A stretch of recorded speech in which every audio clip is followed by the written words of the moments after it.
Green is not just a color, it is a commitment to a lasting future woven with innovation, ensuring that every thread, it tells a story of harmony between style and sustainability. Namaste everybody, a very good morning to all the esteemed dignitaries, distinguished panelists, and speakers, industry leaders, partnering institutions, academicians, researchers, and passionate young advocates of green fashion. On behalf of Maharshi Karve Stri Shikshan Sanstha's School of Fashion Technology, I, Mallika, welcome you all to the most intriguing 10th Green Fashion India International Conference 2025. This 10th Green Fashion India Conference is powered by Clothing Manufacturers Association of India, CMAI, and Yojak, Center for Research and Strategic Planning for Sustainable Development. We are excited to announce that the Green Fashion India Conference 2025 is now streaming live on our official YouTube channel. A very warm welcome to the virtual attendees also who are joining us from across India. Please don't forget to like, share, and engage with us on our official social media, Soft Pune. Let's spread the message of green fashion far and wide. Ladies and gentlemen, it all started with a vision to transform the fashion industry into a force for good and reflecting collective efforts, innovations, and commitments to a greener future. Let us take a look back at our inspiring journey, our milestones, achievements, and the impactful conversations that have shaped the future of conscious fashion.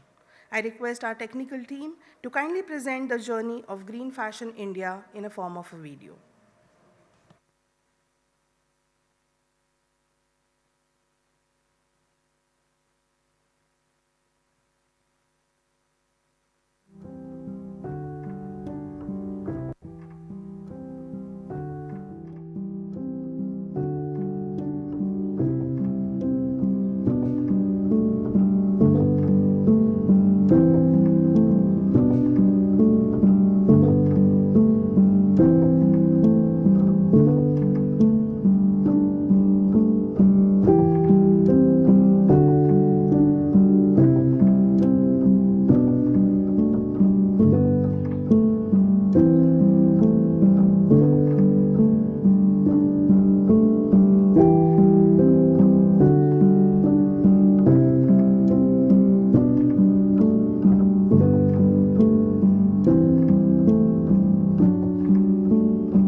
There's no other way.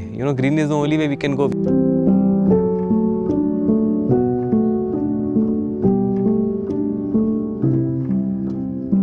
Sustainability is got much more than fashion or a trend. It's basically the future of our planet.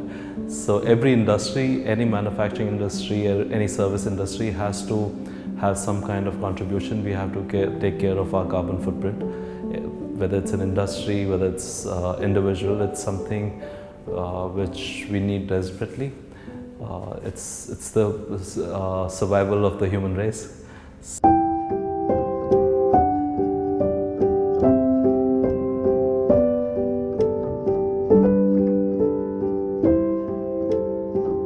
I think right now green fashion is really important, not only in India but all over the world. After attending this workshop, I'll definitely use the traditional artwork because it's very beautiful and it's very amazing.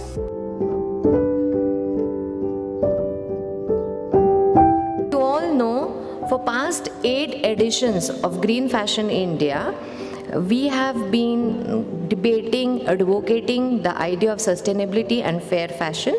This was very well understood, practiced, promoted, and brainstormed to bring us to this level. CMAI has started this movement called the SURE, the Sustainable Resolution, which is a meeting place, a conglomeration of the 12 or 13 top Indian brands and retailers getting together to try and not only improve their own sustainable practices, but also try and bring it down to the common manufacturer, the smaller brands, the regular, normal, average player of the textile industry. Because there is no doubt that textile industry is one of the worst offenders of environmental damage. Khadi is a precious craft deeply intertwined with India's story.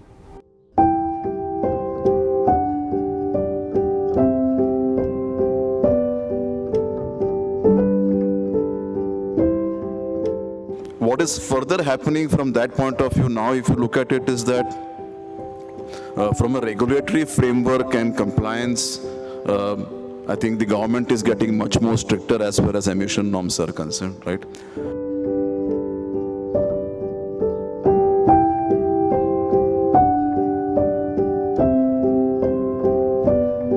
अगर designers यहाँ पर आएंगे, वो यहाँ पर काम करेंगे, इससे मतलब ये क्राफ्ट बहुत आगे बढ़ सकता है।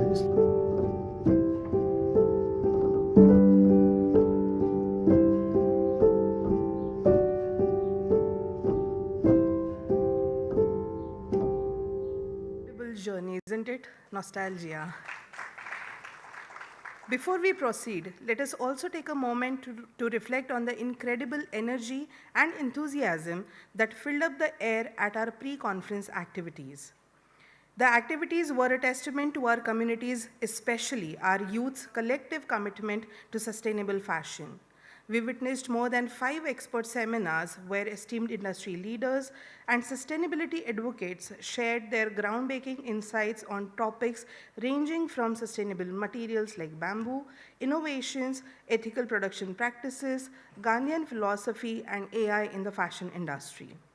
The 8 students' competitions revolving around the ethos of green fashion were a true celebration of creativity and innovation as they involved more than 120 students from 7 fashion institutes across India. Additionally, our institutional initiatives took center stage as more than 4 institutes presented green initiatives promoting sustainable practices in every possible way. I would like to request our technical team to kindly present the video for the pre-conference activities.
Thank you so much. Ladies and gentlemen, Green Fashion India brings with it innovations, responsibility, sustainability, research, ecosystems, and many more aspects beyond for the betterment of all its stakeholders. It also brings with it the insights and motivation from visionary and leaders from the industry. And this is exactly where I would like to invite our keynote speaker for the day. Ladies and gentlemen, please welcome Shri Mohinderji Prakash Singh, Director, HP Singh Agencies and Retail Textile Veteran. With extensive experience in the industry, Sir leads the most celebrated HP Singh Agency, which is a leading fabric supplier agency to thousands of businesses worldwide. Under Sir's leadership, HP Singh Agencies has built a strong reputation for its commitment to excellence and customer satisfaction. Known for his strategic vision and dynamic leadership, Mr. Singh has been instrumental in driving the growth and success of the company. His expertise in business management, market expansion, and knowledge on sustainable fabrics continues to shape the future of HP Singh Agencies. Sir, a heartfelt welcome to you at the Green Fashion India Conference 2025. I would like to invite Dr. Hundekar, Secretary Green Fashion India, to kindly felicitate Sir. Sir, I would like to kindly invite you to come on dais.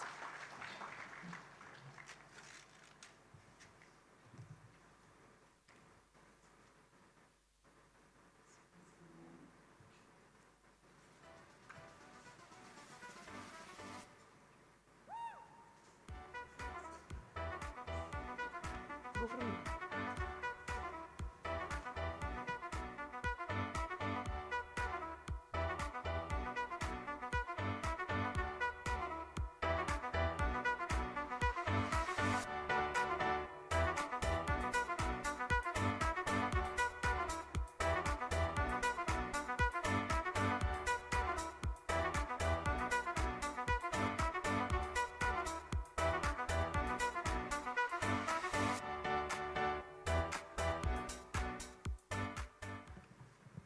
Sir, I would like to request you to kindly start with the keynote.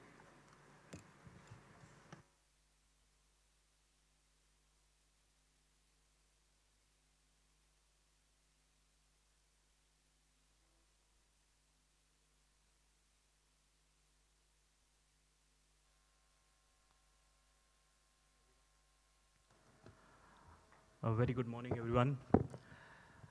I thank you, first of all, to all of you to inviting me, especially Manju ma'am and a soft group to call me up here. I represent trading community, so which is a linking point between manufacturers of India and garment in designers, stores who are selling the fabrics. So there is a link between everything, and where the link is, we come in that link, providing textiles to the industry. First of all, I'll let you know about our textile background. We are basically since 1972, we have been in this export business. We have been supplying fabrics and designing fabrics for international markets. The journey, the evaluation of fabrics have been very, I would say they were very dynamic. They kept on changing from time to time. My father started his career by designing sari borders, and suddenly one day somebody asked for the base fabrics, and the base fabrics started changing, and those gauze fabrics became requirement for yarn dyes, which from Chennai called bleeding Madras, yarn dyes from Salem, from Tamil Nadu. He started supplying those fabrics. He started designing those fabrics. He was called in some show. There is one show called Première Vision in France in 1978. He was called there, and he was given the colors to play with. And at that time, he started playing with the colors. He started offering the right colors to the market in Europe. And there where the things started changing, he was very well known. One thing, since we were traders, we didn't had much bigger, large factories to work with, or we were not factory owners. So he said, I will design the fabrics, but I will not monopolize them. So what happened was, every week, every fortnight, there used to be bundles of different designs, different colors started coming up. So that was a journey from where he started, from where people started knowing him, that he's a person where you'll get the latest designs in yarn dyes. In '92, I joined my father. I saw that yarn dyes were coming in a slower mode because the time taken was like 60 days, 90 days to make any fabric. I started venturing into prints and different art and crafts from India. And from there, we started giving more and more options to the export industry. A lot of international community, lot of international buying houses, they started approaching us for new varieties, which they used to, till now, they come, they source the fabric, and then they try to put up in their kind of their line, and they try to interpret. We try to go to international forums, understand the colors. We subscribe to different type of designing books and everything, where we try to interpret, and we try to keep different products so that the industry should start getting help. So in an evolution, after 2004, 2005, as soon as the quota regime finished off, and overnight we were seeing surge of orders coming, but India was not that ready with those kind of infrastructures, because China had already made their infrastructure very strongly. Bangladesh was already infrastructure ready because of during the quota regime, they were supported a lot from international, as you all, everybody must be knowing it, that they had edge on that area. That is the reason Bangladesh took over what India could have got that growth at that time. But that thing had supported India a lot, because if you see in India, our designers, our local people, small homeowners, they have a very good eye for textiles. They convert their embroideries. As we all know, India is such a strong country where after every 50 kilometers we see there is some kind of a different designs, different type of techniques keeps on changing. So every state boasts of their own art and craft, and that made Indian designers very flexible. So where the bigger companies were still very adamant to have bigger quantities, which not everybody could have asked for them, it was very difficult for smaller companies to penetrate in that. Still, if you see the large companies, even in India, unfortunately, we always, whenever we pick up a shirt in any mall or anywhere, it's made in Bangladesh, made in Vietnam, made in China. Very rare we see made in India. So, but the strength, what Indian, our designers, our people were doing it, that supported very good. And I kept on seeing it very closely, because I have been working, interacting with them, understanding. They changed the fashion very fast. They adapted to very nice products, and they were ready to wear. The best part for India was that we were ready to wear. A lot of people, they want to try new products. It is not that, we are stuck to a certain thought process कि हम इससे ऊपर कुछ नहीं करेंगे, इससे ऊपर कुछ नहीं पाएंगे. Especially I'm from North India. Our North India has a very vibrant culture. We are ready to wear new products, which has supported us. Our weathers have been very extreme. We have extreme cold, we have extreme hot weathers. Our wardrobe keeps on changing after 3 or 4 months, and which has made us more dynamic to infuse new products in our wardrobes. So willingness to wear. So strength of India, when I joined my father, 98% we were supplying to the exports. Today, it is 55% we are doing domestic, 45% we are doing exports, because we find domestic industry more profitable, more fruitful to us, and we can offer new designs of our concepts. Our Indian thought process has also helped us to catch up with more Indian dynamic requirements.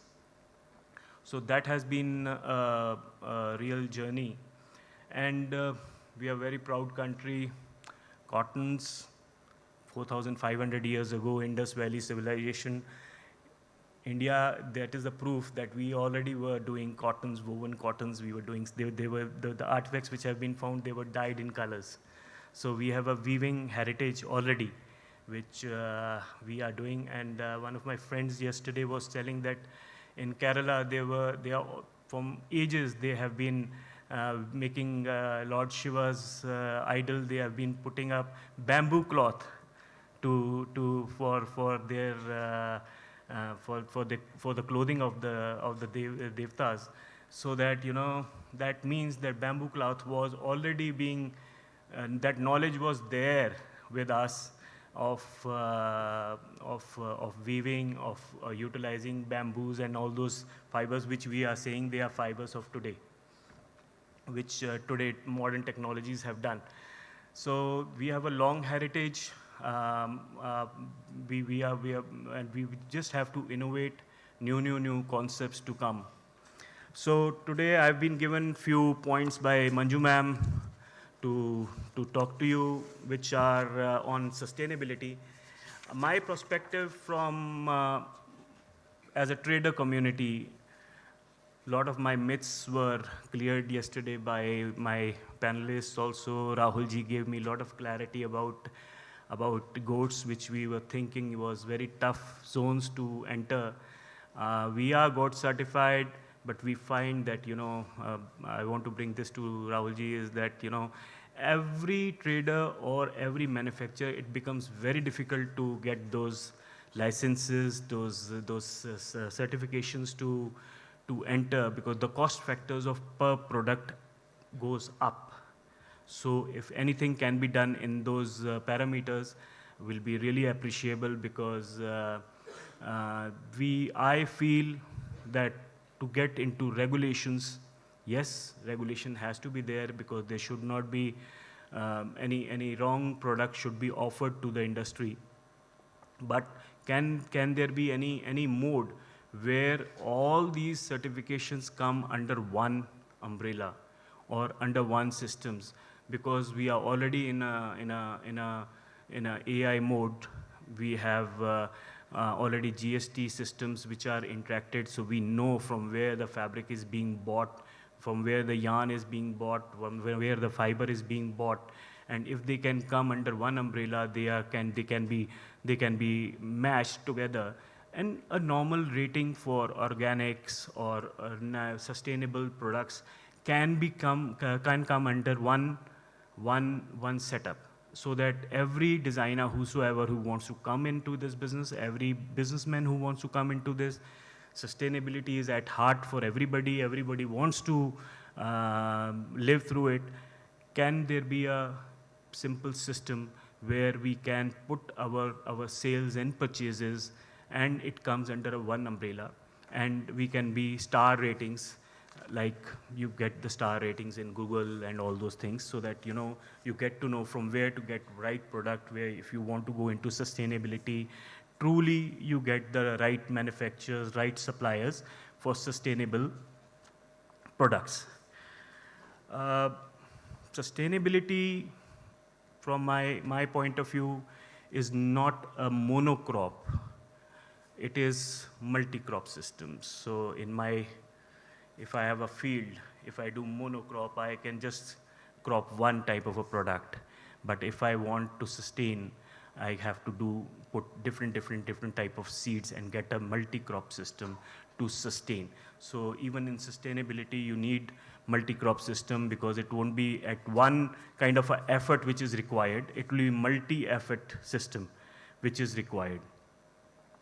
We are looking for eco-conscious platforms Already there are certain international brands which are already there, which are helping to us to get sustainable products. But can there be any Indian system which will support us and can take us forward? We are getting into these sustainable methods. There have been already very traditional sustainable methods. If you know about Panipat or Amritsar, people have been buying a lot of used clothes, which they are making shoddy yarns. Shoddy yarns are mixed yarns from used clothes and mixed fibers, and they're making woolen fabrics, especially the heavier grade fabrics, which are already being used. Why these kind of facilities, these kind of our works should not be taken forward? Why these are not being properly controlled by the pollution boards? If this can be done, already technologies are there, people are using, people are understanding those kind of mechanisms and methods. So we are looking for new kind of concepts. We in our systems of working also, we are already having label which we are using we are committed actually to become a zero waste company by 2030. So we are utilizing all our textiles. We are not giving away to the kabadi market or something like that. We are utilizing under the brand called Relife, and we are making a lot of one-off garments, textile fabrics, which we are offering to the industry, and a lot of designers are picking up those, and they are creating a lot of wonders out of it, which even when we get to see those products, we don't even get to know that those products exist. So that is especially our lookout towards this sustainable mechanism. Recycling is a very tough job. Yes, because we have been discussing since yesterday also that it is very complicated. It has to be done with very big corporations. How we can, as a small entrepreneurs, we can get into that? Yes, we can buy those products so that more companies, more corporations can do. But we can do our part by doing a lot of upcycling. It has to be done. Upcycling will lead us to recycling, manufacturing. To get those things done, we have to keep them, encouraged to do a lot more, and companies can come. They can do recycling only if we are doing proper upcycling. That is my takeaway of this thing. Few things before I conclude, I want to tell few things in the whole journey is there are certain things which have to come from our inside, As I say, our Prime Minister has done Swachh Bharat, right? Swachh Bharat initiative is also one of the sustainability effort, because that comes right from core. It is not that, we keep our gurdwaras, our mandars clean. We have to keep our country clean also. We have to do those initiatives. Those small initiatives will help us to grow and make people who are new generation, who are coming, who are into use and throw thought process, that you cannot dirty the country. So that is one of the initiative what already has been in the mind of the government. And there has to be, I'll explain you one thing, which I generally go from Delhi to Amritsar or Delhi to Haridwar. We don't see any green patches. We are not able to see any green patches. Yesterday I was coming from Pune airport to saw this place. There was no greenery. When I used to first time I used to come, the Pune was lush green. all concrete jungles have made, right? We need those places, yes, few of them, yes.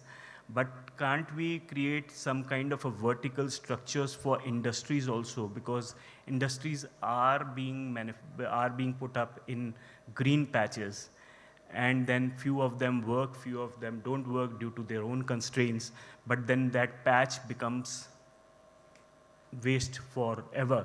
Thousands and thousands of years becomes to make that soil, and we just ruin it in few days.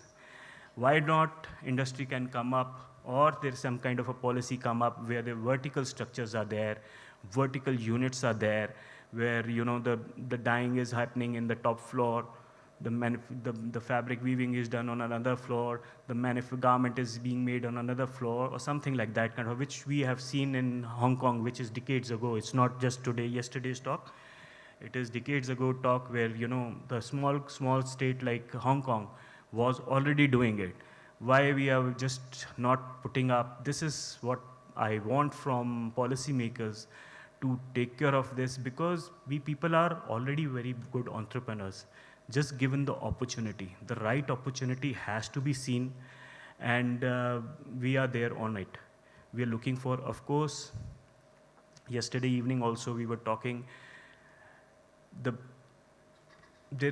is a lot of good talk happening, but there has to be some money talk happening also.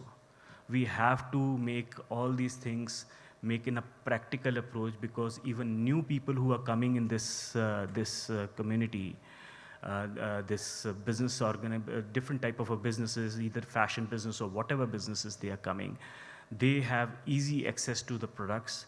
They have easy systems to get, because going towards bigger infrastructure, you need bigger money to get it done. So this is my conclusion, and I request ma'am to just take care of it. Thank you. Thank you very much.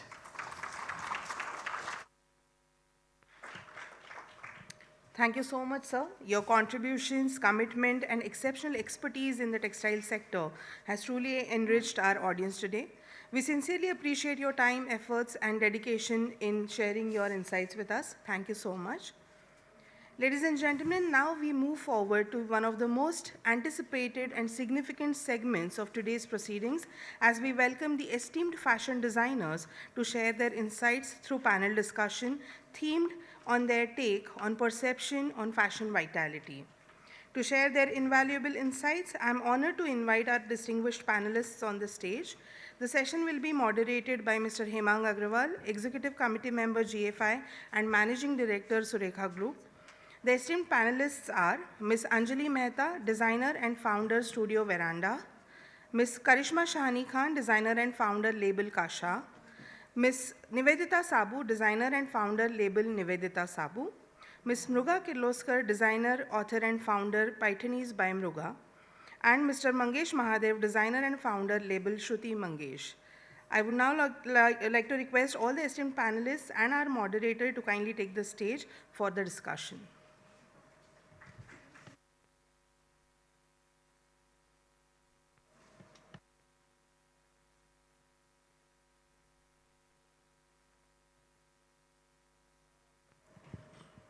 We are inviting questions for our keynote speaker. If anybody has any, sir would like to answer.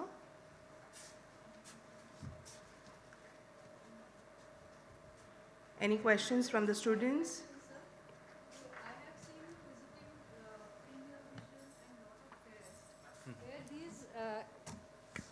Where these exhibitions are meant for trend forecasting.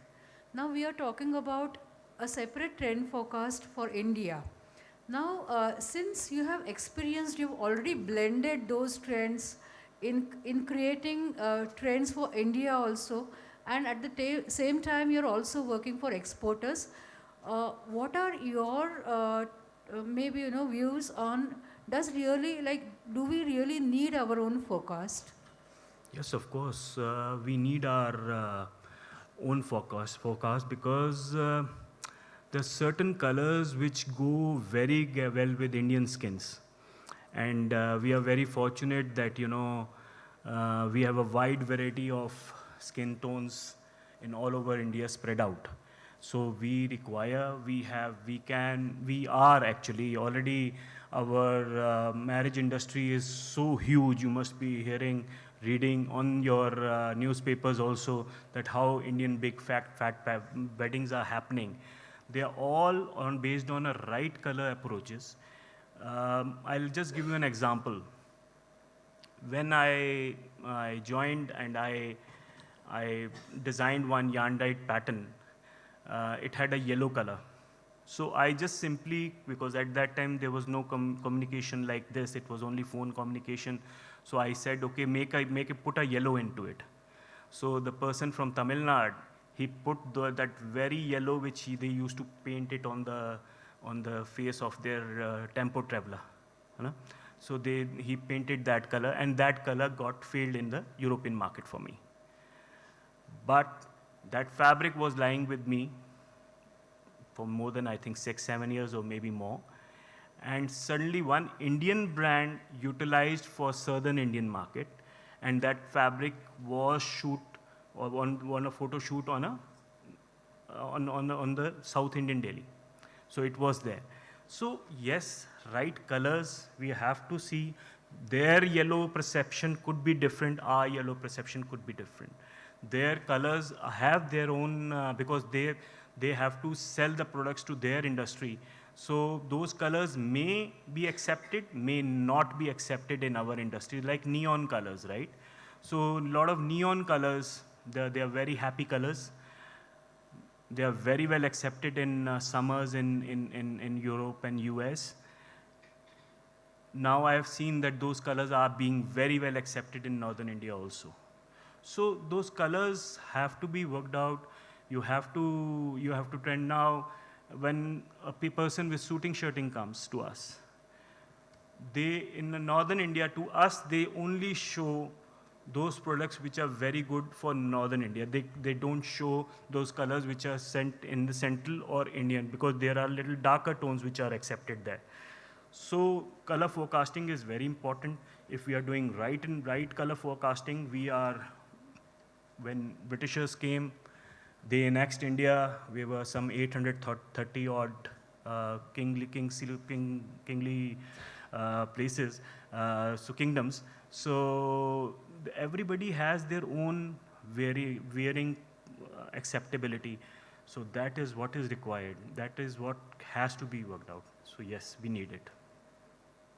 Anybody else have any questions? Any more questions? Sir, I think they would like to connect with you personally Sure, for this. please. Thank you so much. I would like to invite our esteemed panel on stage to begin with their discussions.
Good morning, everyone.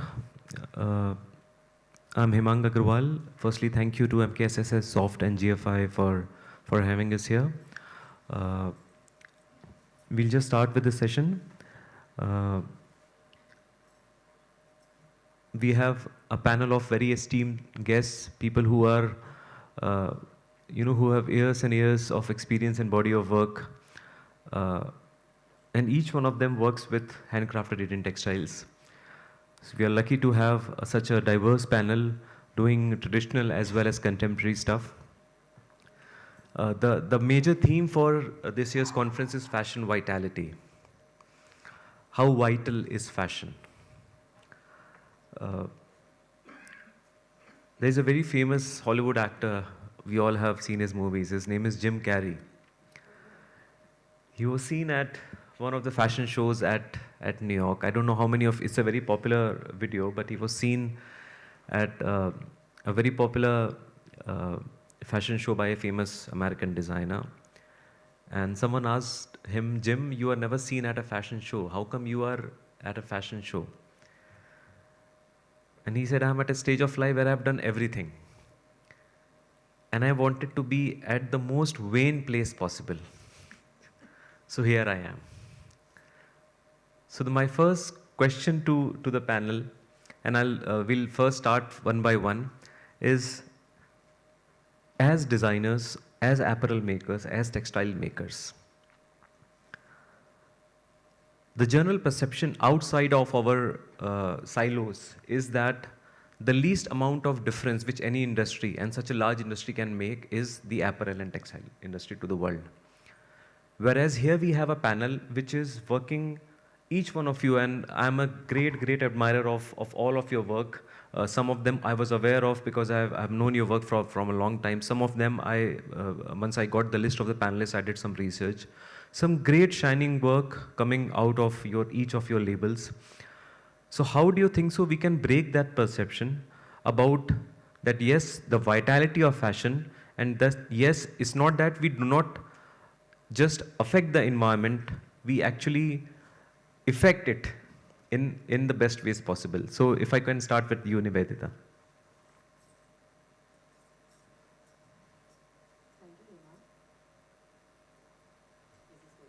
Yeah, I'll join you.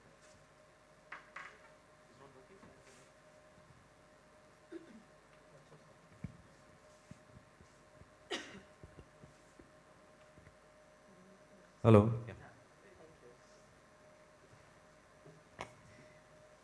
So no, thank you for having us on the panel.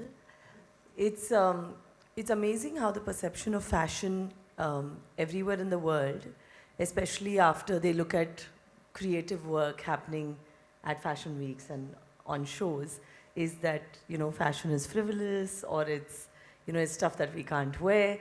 And I think designers, like all of us together, are changing that perception very quickly and very dramatically every single day of our lives. So I'm a great advocate of not only fashion with function, where there is, you know, there is detailed pattern making, there is design sensibility, there's so much functionality in clothing that we put in today. And we're not only affecting the psychology of the people who are wearing our garments, because every single day that every single person that wears a garment, their psychology is affected positively. They feel great about themselves.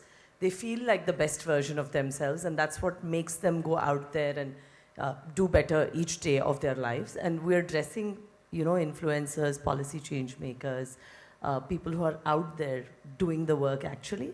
And not just that, I think the amount of employment that we create, you know, the kind of textile revival that we undertake, the kind of business that is generated by this industry is employing millions of people, not only in this country, but also outside. So once we were studying just the entire chain of people that a fashion label, a fashion designer, or the garment industry affects, and it runs literally into lakhs of people, even with a small design house. So it's not just the design thinking process, which is fashion with function. It's not just changing the lives and the thought processes of our consumers, and not only creating pride in work and creating employment, right from, you know, the farmer who's growing, you know, the cotton, and the thought process that goes in there, through the entire chain of craftsmen, artisans, tailors, masters. You know, at one point, this entire community was considered to be marginalized. And today their salaries, their incomes are far more than engineers and, you know, high-end kind of management graduates. You know, your salaries are all 60, 70,000, a lakh of rupees up, right? Like, it's crazy every month. So just the effect that this industry's had on our ecosystem is amazing. And as long as people on this planet are not going to stop wearing clothes, I think we're the most relevant industry that affects people on a day-to-day basis every single day of our lives.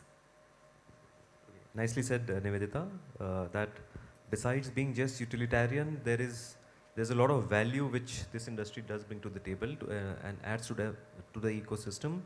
and you have seen things change. Now coming to you, Karishma, I have seen, I mean, a lot of people talk the talk, but I have seen you walking the talk from the day one, So circularity is something which I believe has been imbibed in your label since the day you have started. But how have you seen things change? For example, when we talk about this conference and you being a pass out from SOFT, you have been aware of, the going arounds here. So how have you seen, earlier on, it was basically a few of us shouting from our rooftops about green fashion, about sustainability. But now it has become a huge momentum. It is something which everybody is aware about, and whosoever is not aware or is not taking action in his or her label is definitely, not seen in the same light as what we require today. So how have you seen this change in your label over the years? Thank you for having me here on this panel. It means a lot. Always great to come back to Soft and everything that Soft does. I think there's obviously been a really big shift from, we started in 2012 and we started our upcycling at the same time as Kasha. So we have a separate label called Heart to Heart that upcycles Kasha's waste. And the reason why we did that is because it just felt like a very obvious extension of who we were as Indians also. I know at home, no one threw anything away. Things were always made at the highest quality. So honestly, it was just obvious that that is how it had to be done. From then to now, of course, the industry's changed a lot. The audience has changed a lot. I think COVID has a big thing to do with it. I think the customer base became a little bit more, I'm finding the right word because I can't say they've all understood it and they don't buy it only because it's sustainable, but they've become a little bit more aware. So the audience has opened up. Because the audience has opened up, then they ask the right questions. And because they ask the right questions, other designers also feel like they should be doing it. Not because I'm doing it, because the consumer's asking for it, in a way. So I think that that circle, the circularity circle is slowly finding its way. And it's got a very long way to go. I don't believe that consumers buy something only because it's sustainable. I think as designers, our job is to make good products that are aesthetically sound and people want them in their wardrobe, and everything else needs to be a given. So the USP is not sustainability, USP is still design, and sustainability is just a value that needs to be there. Absolutely, Karishma. Sustainability is a part of the process, as you mentioned. And one very important point which you made is that the biggest change over the years has not just been in the producers, but also in the consumers. That many of them are now asking for it. Obviously, in India, there is one part of our craft culture which has inherent sustainability processes built in, but even outside of it, we see that with the kind of speed the fast fashion is growing in India, with the advent of international brands as well as a lot of homegrown brands, the fast fashion brands. So I don't think so we can say that, they are here to stay, they will be here. But if the change comes from the consumers, and if they start asking for products which are where they want to know the process, where they want to understand whether the product was made in the most sustainable ways possible, I think so that also is a part of, as a design community which sits at it might be a small community, but it sits at the top of this whole pyramid. So if this thing can flow, top down, I think so it's a job well done on the part of the community.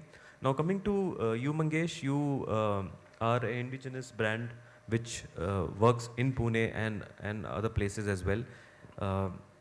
And you work with crafts as well as modern textiles, So let's talk, instead of a bird's eye view, in your particular label, how do you incorporate sustainability in your process, and how have you seen customers accepting that? Yeah, thank you for having me here. And it's a pleasure to be associated with Soft this year as well. So I believe that in the process, sustainability, it's not limited to just the fabrics. And we incorporate that even in our day-to-day routine, because, for example, I can give you we use more of digitalization instead of pen and paper. It starts from there. And apart from that, we also have team reviews and meetings every month. So with the wastages and everything that happen, we take care of it. We try to reuse the wastages in form of trimmings and everything. And that's the way we just incorporate sustainability, not only while designing, but also in our process.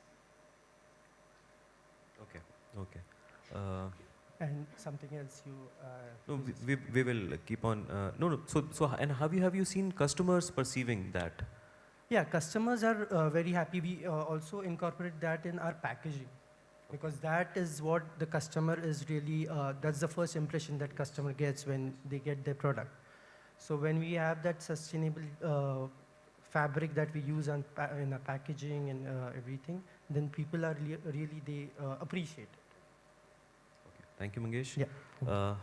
Anjali, from an investment banker to banking your investments into crafts, right? How has the journey been? And so that's the first question. And the second part of that question is, you work in a sphere where, there is very difficult to differentiate, because it's something which can be, especially when we talk about Indian prints, is something which can be copied across formats. And so then it's very, very difficult to even price something, because it's easy to copy through different mediums. So how do you balance, balance this, as well as as a part of your journey, how has it been since the last few years? Thank you for having me. It's a pleasure to be here back at Soft. Okay, I'll answer your question in two parts. My journey in banking, I was a trader. I spent about 10 years on Wall Street. My interest in design has always been quite strong. My mother actually was an artist. She doesn't practice, but she went to an art school called Cholamandal in the south of India. And I really grew up in my summers playing on the beach outside Chennai with mud and potters, and we had a very bohemian upbringing. And I spent a lot of time at Jahangir Art Gallery, where she was involved in the art movement in the 80s after school. And I always wanted to be an architect, so I think this and I love clothes, so this is kind of a happy accident. My father's a polymer scientist, and which is what sparked my interest in sustainability on the material science front. So the reason I left banking, to be honest, was I was quite burnt out. I didn't see any inspiration really coming out of it. I was on a health break. I couldn't walk for a year, actually had an accident. And I started designing to heal. And I started to find a gap. I found a gap for very soft, comfortable, Western style clothing in the Indian market, where I moved back from New York and I said, really, where do people shop for this kind of in-between transitional clothing? You could go into a designer store and find Indian couture clothing and kurtas, obviously, and everybody had a good tailor home. And where could you find a nice pair of pants and a shirt crafted really out of khadi or mal, or that had vibrant colors? So I really started to just cut my stuff at home out of newspaper patterns. And one thing led to the other. And my first show at Lakme was in the Emerging Designer program in 2015. Karishma and I started our journey around the same time. And circularity, we're a completely zero-waste company, incidentally, and circularity to me is extremely important, but I have taken the angle from the material science angle and the biodegradability, because I've looked at it from its polymer form.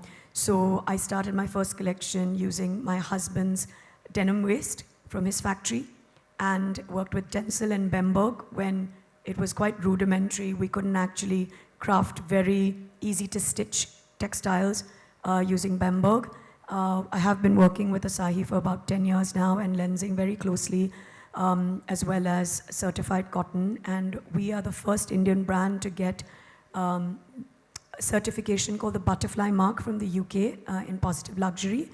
And that means that we are ESG certified, and we've opened up our complete supply chain out to be data mapped, including every single municipal bill, every single water bill, every salary, every PF, ESIC, anything that we pay out. And we're completely transparent, and fair trade to me is extremely important. We also have a large conservation effort. I'm on the board of Tiger Watch in Ranthambore. So we have a forest in the east of India in Assam. So we do a one tree planted. We're monitoring our GHGs now. So it's kind of a very mechanical approach, because a lot of people claim sustainability, but I feel there has to be some data behind it. I have a science-based approach to this, and I decided to be a bit different. So that's kind of my interest I tell stories of India, travel, art, architecture through print and pattern. And we used to hand draw everything. I used to do watercolors first and render them. It used to take very long. And we've moved to digitization now. We have a small team. Each collection is timeless. We cut to order. We're in about 100 stores globally, and hotels and luxury stores. I'm one of the first brands to be at Bergdorf Goodman in New York. And we pride ourselves in cutting to the highest standard to sell internationally, to really put India on the map in the global vacation wear space. So I kind of took a very different path, because I used to live in New York and look for these clothes. And now I decided to just design them. That being said, on the copyright front, I have to say it's been quite challenging, because we have several lawsuits going on at any given time. People find it quite easy. You have sued or you have been sued? We have actually sent legal notices out, but I think nobody cares. In India, I think the big problem we have here is that very few designers in this space, and maybe Karishma will, I don't know, Nivedita, maybe you agree with me, is that there's a difference between inspiration and really lifting somebody's designs. And in the print space, really, it's quite easy. You can sort of scan something and do a Me Too version and try. But we pride ourselves in craftsmanship, so hopefully nobody does the same thing we do. But obviously you have to keep moving forward. We like to be in WGSN as trendsetters. I don't subscribe to WGSN. I do not follow trends. I do not follow designers. We're not a trend-based brand, but we tell very vibrant stories of India through print. So hopefully we are setting trends and not following them as a brand. And so you always kind of have to be ahead of the game. I think if you're original in your artwork or your designs, I think there's a premium for originality. So I think we've priced ourselves super high as a brand. It takes me about a year to design a collection, and it sells for the next 5-6 years. So I don't have a problem. We like to keep it scarce. Scarcity value is very important, and we like to keep it premium and the finishing amazing. So I think we've had an organic pull to our brand. We actually don't market it out. We don't push it. But it's nice to know that, hey, where did you get that? And, oh, this is an Indian brand.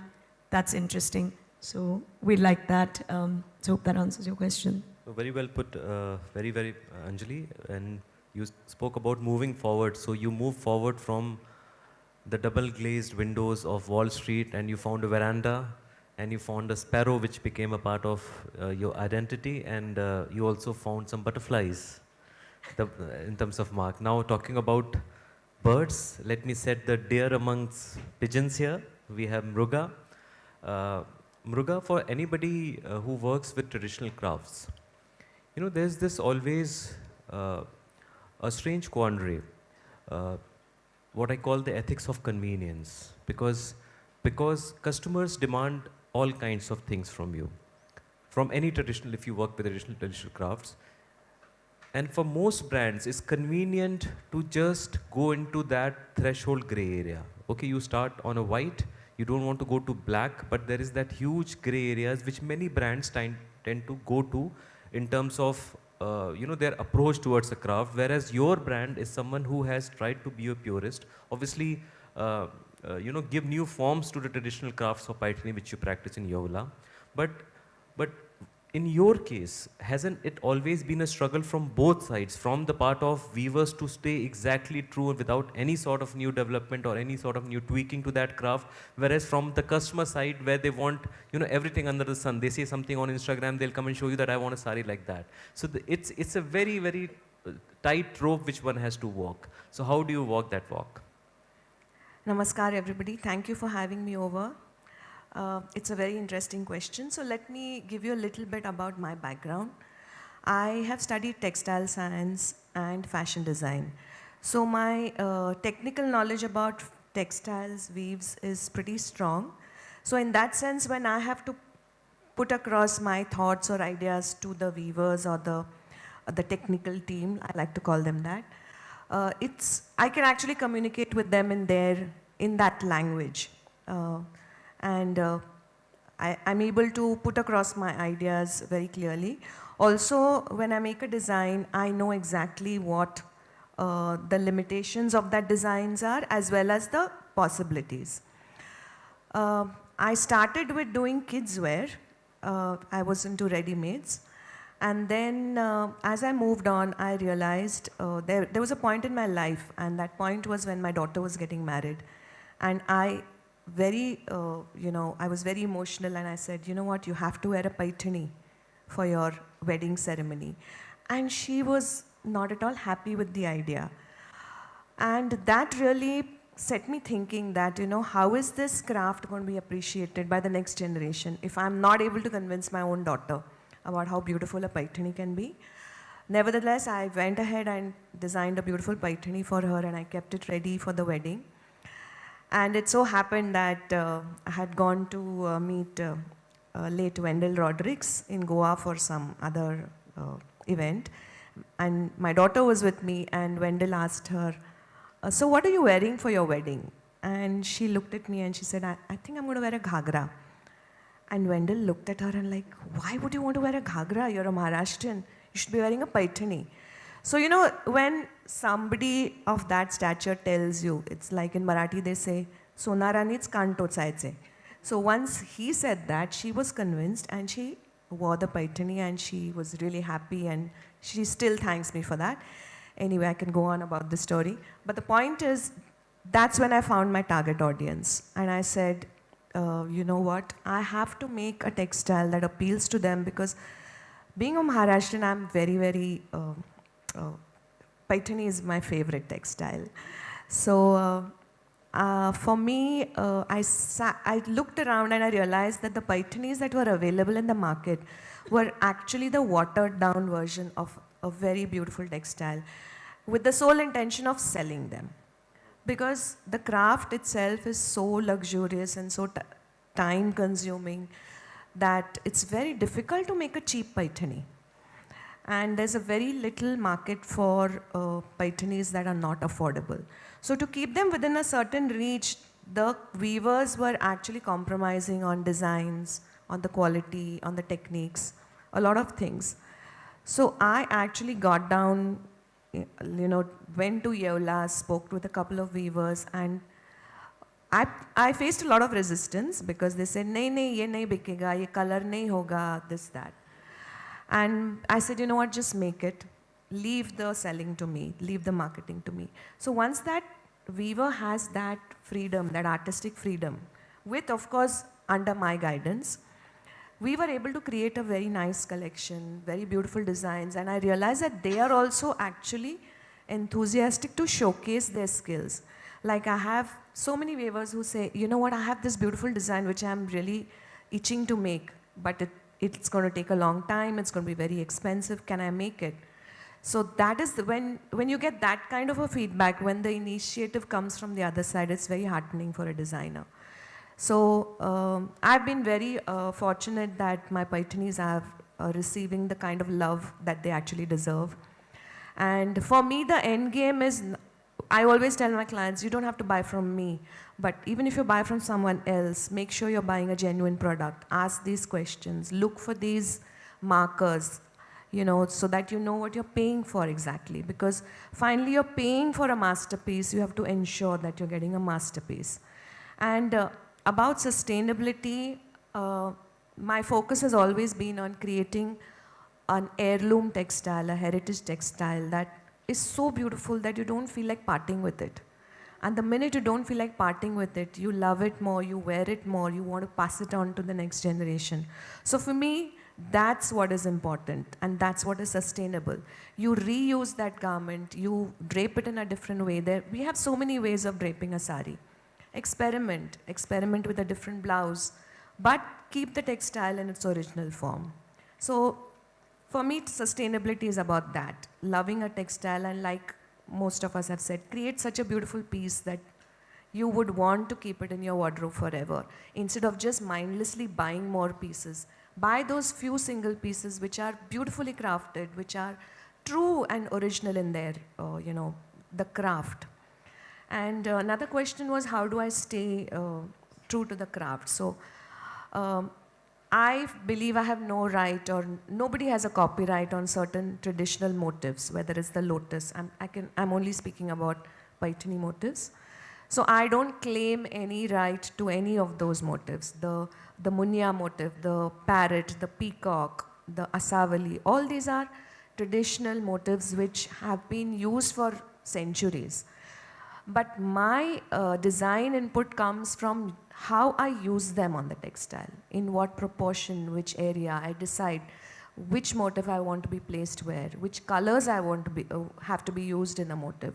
So I don't mess around with the craft. I allow it to stay in its original form. I respect everything that my weaver team, my dyers, everything that they tell me, and because they come with so much of experience. So I don't treat them as they are working under me or for me. We are at the same level. They have taught me a lot of things. They have learned a few things from me, I hope. I mean, I would like to believe that. Surely, Mruga, very well put. And going from what you said, I'll try to be the devil's advocate here and throw this question to all members on the panel. As a design community, we are often accused of taking ourselves too seriously. And there is this constant feedback from the larger industry that for any traditional craft, the crafts have been there for centuries. So revival is a term which is used very loosely by the design community. We have had so many designer labels claiming that, okay, they revived this craft or the other, whereas those crafts have been there for centuries. So firstly, whether we should be very, very careful or not in using a term revival. Secondly, the part of the same question is that often the community is accused that the crafts have always been anonymous. The same products have been made for centuries without knowing the name of the craftsman. And if a designer just tweaks little bit here and there, obviously if you're giving a new design language, it's completely your own. But if you are taking curation of traditional crafts, then is it really ethical to sell it as a label piece, or should it be rather be a co-design piece where you actually also mention the name of the community or the weaver, and sell it as a co-design curated piece, whereas selling it as your own label individual piece? So anybody can take this question, whosoever wants to start. I know it's I'm setting, after a dare, I'm setting the cat amongst the pigeons here, but yeah, this is important that we address this. Yes, I agree with you to an extent that the weaver has to be given, or not just the weaver, there are so many hands that have gone in behind crafting that a particular garment, right from the dyer, if there's embellishment, all that. But the flip side is, tomorrow if I open up and declare, this is the weaver who has woven this sari, I'm sure there is somebody who's going to approach him directly and say, make another one for me. This happens. So my first step would be to create that kind of a ethical, moral binding with my weaver. But now in this day of photos and Instagram, where I myself am putting up designs out there, I lose every right on them. So I'm not completely for this where you declare who's the master craftsman behind it, because also as a designer, there is some value addition, and also as a curator. Sometimes a curator also plays a very important role where he or she picks up a piece and puts her own or his branding or whatever on it, because it helps the weaver also. Because the more she sells, the more the weaver is also going to benefit from it. Okay, so so the curator gets the right to put the name, whereas for the artisans, it's just a transactional relationship that they probably sell more, so they make more money. Anjali, I mean, anybody can, yeah, you can. Yeah. So I have a slightly different point to this. I actually agree with Mruga, because I think especially in our country, and I don't like saying this, I think IPR is not taken that seriously. So today, if she's actually spent innumerable hours working on a design, whether it is tweaking a design to give it a modern sensibility, or reviving or making a beautiful timeless piece that somebody would actually wear in the city, that would ideally may not wear a pattern. I think there's a lot of effort that goes into that, and I don't think the weaver's craft as it stands would necessarily come in the forefront or the eye, not because of marketing, actually because of the construct of the design, because it is these small changes that actually make that sari more beautiful or more desirable to the wearer. So I think that design input and that aesthetic input, there should be a premium on it. And should she choose to collaborate with a master craftsman, the choice should be hers. That being said, we have done a collaboration, and Karishma, I think maybe she was part of the show as well, Paramparik Karigar, right? I'm not sure. In 2017, Lakme Fashion Week approached me to design and use Ajrak and work with Prachin Studio. Now, Sarfraz Khatri is one of the leading Ajrak masters of today, and for me it was a nightmare because I love bright colors, and I said, oh God, you've given me like the darkest of dark colors to work with. But I actually sat with Sarfraz Bhai, and we spent many, many days in the studios working on blocks and colors together, given the limitations. And that was a co-branded show where I designed contemporary international a resort collection with his fabrics. Now, what happened as a result of that is the fabrication itself was so expensive that to make commercial garments out of it, when I say commercial, I mean a kaftan for 75,000 rupees. This is not something that people may necessarily buy easily. But we sat and I chatted with him, and the agreement we had, I said, you know, why don't you just try and elevate and sell the fabric for 4,000 meters and elevate that design? And then Yoji Yamamoto works with him, and Donna Karan now, and it's phenomenal. So I think from the craft perspective, the weaver and the craftsman also has to choose. You can't do this and that and everything. So a co-branded or a credited collaboration is quite different than somebody working with the textile community. We work with a cluster in Fulia in Bengal on Mal, and I put the tag of the weaver on the garment. That is because it's hand spun. And I would like to raise awareness to a New York audience of where is this from. But I think this is a contentious topic. Yeah, so basically horses for courses depends on the label and depends on the collection as to how. It's the nature of what you're doing. If you're actually just kind of manipulating in some way that community, it's going to come out very quickly. But that being said, 20 people are going to call that craftsman. It's going to be very hard for them to say no to business. And it happens every day. We all know this in the design world, that you go to the source. We work with embroideries and we have our own embroideries, but they're all original and they're different. They're not textile based, so we're okay. But I would be on her side if I was doing what she was doing. No, we are all on the same side, yeah. I would like to say something. So this is from the women perspective point of view, but when I handle a lot of men clients, they would definitely love to have the track and the artisan and the weaver from where the suit or the kurta fabric is coming from. And Fabric is different from the design. yeah, design. Yes. So if you have designed it with them, Yeah. I'm just saying there's a small difference. No, so tracing and tracking up and everything, and because then, yeah, then they feel more authenticity in it, I feel so.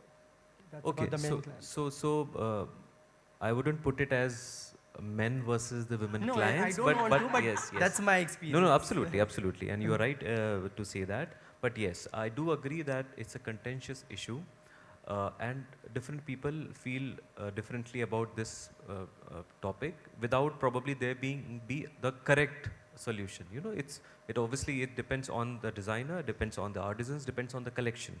So, so coming to both of you, I know that there are both of you want to make certain points regarding this. So yeah, so both of you. Just because I'll just might as well say something.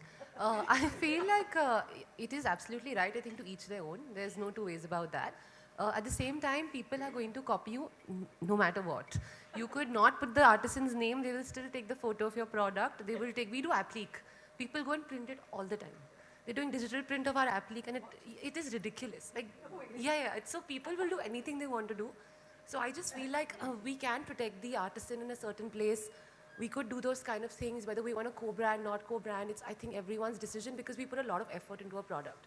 But at the same time, like, I think it's also nice to give them that sense of pride and ownership. And what I have noticed has happened is we talk a lot about who made the clothes. Every product has the name of the maker and the tailor, etc. Our tailor masters, they try to poach him all the time. People reach out to him on Instagram all the time. But he is happy. I assume he's happy. So he's going to stick here. But of course, there are people outside of it who probably is a weaver of ours sitting in Kutch. And more people are reaching out to him because they know he weaves with us. They know it's a certain quality. And I think as long as he's not taking my product and saying, aap le lo, I'm okay with him doing other people's work of a similar quality. So I guess that's an ethic, moral thing, which now comes down to it's a very individual thing. So I feel like I like to talk about who made my clothes because I feel like they do get a sense of ownership and pride, and they do deserve that. They do deserve that moment also. But co-branded, not co-branded, depends on how much of the intervention is there from both sides. Nimita, you, and after this, we'll take questions from the audience. So there are two angles to this. First of all, your first point of whether a designer should be really called a revivalist. And I think those who choose to be absolutely, to work with a craft. And I feel like I think it's also because of the size of the designer or the size of the label, their outreach to a customer base. It's the kind of financial impetus that they're able to give a craft. And to make the next generation of those craftsman families or other sort of artisans be proud to kind of be involved in the craft, to say that, okay, there is a livelihood here, there is money here. You know, my current family is doing really well because this collection has done well and we are getting so much work. So it's definitely not a revival, but a great financial impetus, you know, for the craftspeople, which is absolutely required. And I think the second point where giving credit to the craftsperson goes, I think slowly, especially since we're talking about sustainability and everybody's so aware of it, blockchain, traceability, you know, going down to the roots, exactly what you said, Karishma, you know, who made my clothes, where did they come from, is going to become the order of the day, right? And it's what all of us are working towards. So I feel like when a designer kind of embraces a craft, and it's, you know, like you have embraced Banaras and Banarsi weaves, you know, Mruga's embraced Paitani. If that weaver or that craftsmanship community or that village knows that all of our work or a maximum amount of my work is coming from this designer, you know, they kind of become your partners more than, and when another person goes to them, they know that for these 10 pieces or for these 50 pieces, I don't want to let go of, you know, who my original partner in craft and design and somebody who supported me through the years and given me the business and educated my children. You know, when you take ownership for a particular craft, then it becomes very easy and kind of collaborative to give that craftsman credit. But then, of course, you have to give them enough work that they consider you to be their largest buyer, that they don't want to lose you, and therefore they will not kind of, they'll say कि आप मृगा को बोलो या आप Hemang sir को बोलो और उधर से order आएगा. You know, so that's a great way to kind of keep that relationship tight. No, absolutely, Nivedita. And as a moderator, I don't think so it is my place to give my firm opinion on this, but I would still go ahead and do it. I truly believe, yeah. So it's actually a great indictment on us as a community and us as a country. The three great revivalists, in my opinion, about Indian craft, the three Indians, are Kamala Devi Chattopadhyay, Pupul Jayakar and Marthand Singh. And all of them did this at least 5 to 7 decades ago. In the last 5 decades, and when you talk about revival, you don't talk about increments. You know, you talk about taking up, owning up dying crafts and taking it to a different level. So sadly, it's a great indictment on us as a community and us as a country that the great revivalists none of them has been an Indian. It has taken a foreign eye, you know, including whether I'm talking about Sally Holkar, whether I'm talking about Brigitte Singh, whether I'm talking about Faith Singh, whether I'm talking about the Bissels of Fab India. They are the people who went to the grassroots, took a craft which was on its last vestiges, and they took it to not incremental levels of, okay, some more looms added. They changed the whole ecosystem of those villages. Chanderi, which was a completely flagging city or a small town, I mean around 2.5 decades back. Right now, the number of new weavers who are not traditional weavers or from weaving communities who have joined the fold. If you go to Sangan and Prints, we had Indian companies doing 2 or 3 colors maximum, and then you go and see Brigi's work, how she brought back the best of what Jaipur printing used to be. So I believe those are the only people who have the right to be called a revivalist, and all of us, I'm not saying anybody on the panel, but if any of us takes that ownership, that, okay, we revive this, and we see it very often. That's my also a bone with my own community, that we need to be very, very sincere about the terms which we use when we try to shout from our rooftops. So I'm sorry, it's a contrarian opinion, but as a country, as a community, we need to do more. We need to do more. I do come from a textile background as a company, and I also have my own label. One conscious decision which we took was that in my label, I will not use any traditional design, because that is the only time it gets me the right to call it my label or my interaction. Many a times, a lot of people have changed the crafts, including people on the panel. You see a normal print and then you see Studio Veranda. You can tell there is Studio Veranda. That individuality. My only problem is if you do not have that individuality, probably it's time to relook how you market it. But if Mruga calls it Paitani, Paitani by Mruga, it's not that she's calling it, okay, Mruga style, and that, okay, Paitani is just incidental to it. The core of your label is that craft, So there are different ways to look at it, but so just our 2 bits, and I believe now we can take questions. So whosoever wants to ask a question, please say your name and the person you are asking that question to. How much time do we have, Malika ma'am? Okay, so we have around, okay. We can stretch it by 10, because yesterday our group was given the least time, right? Okay. Okay, so I see Rahul ji itching, so okay. Can we have a mic? Satya sir, you can take this one.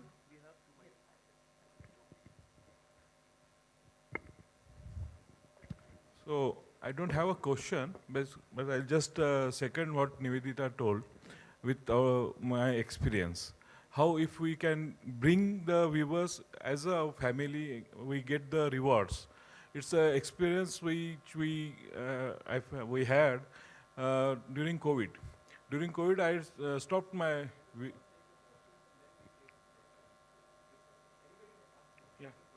Yeah. With any of the panelists, if you have a question, please. Yeah. Sir, आप सभी designer हैं। मैं एक artesian community से हूँ, artesian family से हूँ। हमारा हिस्टोरिकल जो बैकग्राउंड है वो भी हैंडीक्राफ्ट और हैंडलूम से बिलाव है। हमारा क्वेश्चन पूछे या आपसे सुझाव मांगने की कोशिश करें, जो भी है सर, जियोग्राफिकल आइडेंटिटी जो गवर्नमेंट के द्वारा दे रहे हैं, तो वो आप सबके मुताबिक कैसे देनी चाहिए? We did discuss this in yesterday, but I will just give you a gist. देखिए, geographical identity बहुत ज़रूरी है, ना सिर्फ हमारे देश के लिए, बट दुनिया में जितने भी देश हैं, कि जो कि क्राफ्ट जिस जगह ओरिजिनेट हुई है और जो उसकी टेक्निक्स और टूल्स ट्रेडिशनल हैं, उनको आइडेंटिफाई करना कि ये चीज़ यहाँ पे होता है। सो वो बहुत ज़रूरी है, और जो देने का तरीका है वो GI इंडिया नहीं देता है, वो ग्लोबल सर्टिफाइंग बॉडी है जो GI जोग्राफिकल आइडेंटिफिकेशन देती है। So that is very very scientific. The problem is not the identification of the craft. The problem is enforcement of GI, because as per the annals of the act, there is some, you can be penalized if you go against the covenant of that GI. For example, मैंने कल भी बोला था कि एक दूसरे तरह की भी सर्कुलर इकोनॉमी है, कि बनारस की साड़ियाँ बनारस से ज़्यादा सूरत में बनती हैं, चंदेरी का फैब्रिक चंदेरी से ज़्यादा बनारस में बनता है, ठीक है। बहुत आप अगर साउथ क्लस्टर्स में जाओगे तो बेसिकली ये इंडिया में अभी किसी तरीके का कोई इन्फोर्समेंट नहीं है, and that is the problem. Having said that, it's the problem is not that similar designs are being made in different weaving clusters. You can't stop that. It's especially in the kind of country that we are, it's very difficult to stop. The problem is when you claim that a sari made on a power loom in Surat is sold as a Banarsi. That is the problem. So I think so that is where the enforcement needs to be more active, and we really need to take rigorous steps to stop that from happening, from mis-selling. Mis-making, none of us can stop, and many of us have tried. And we just, Anjali also mentioned, that no matter what route you take, the IP enforcement in India is weak, so you can't stop from making or selling. But we should definitely try to have enforcement so that they are not so mis-sold as something else, which they are not. Okay. So, Jay. Yeah. Hello, my name is Benjamin Itter, and I'd like to ask a question.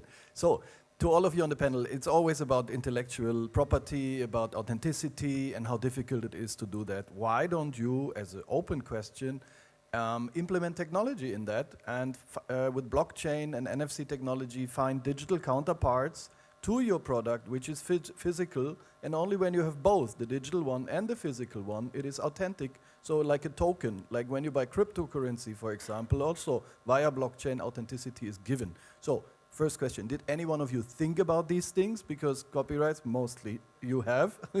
Or do you already work with such technologies to combine the... So Anjali wants to take it, yeah. That's a great point. I think that's step 2 for us.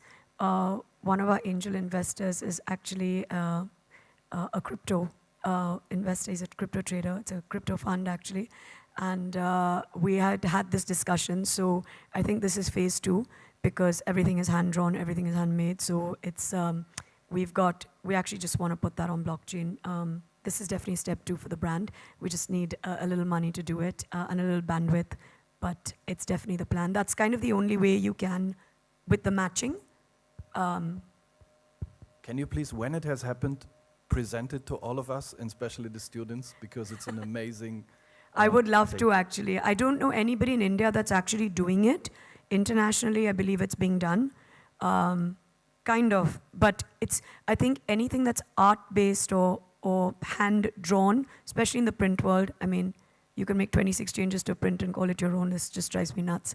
But I think there should be a premium on originality everywhere in the world, no matter what you're designing, so just for the community at large. But I would love to chat offline.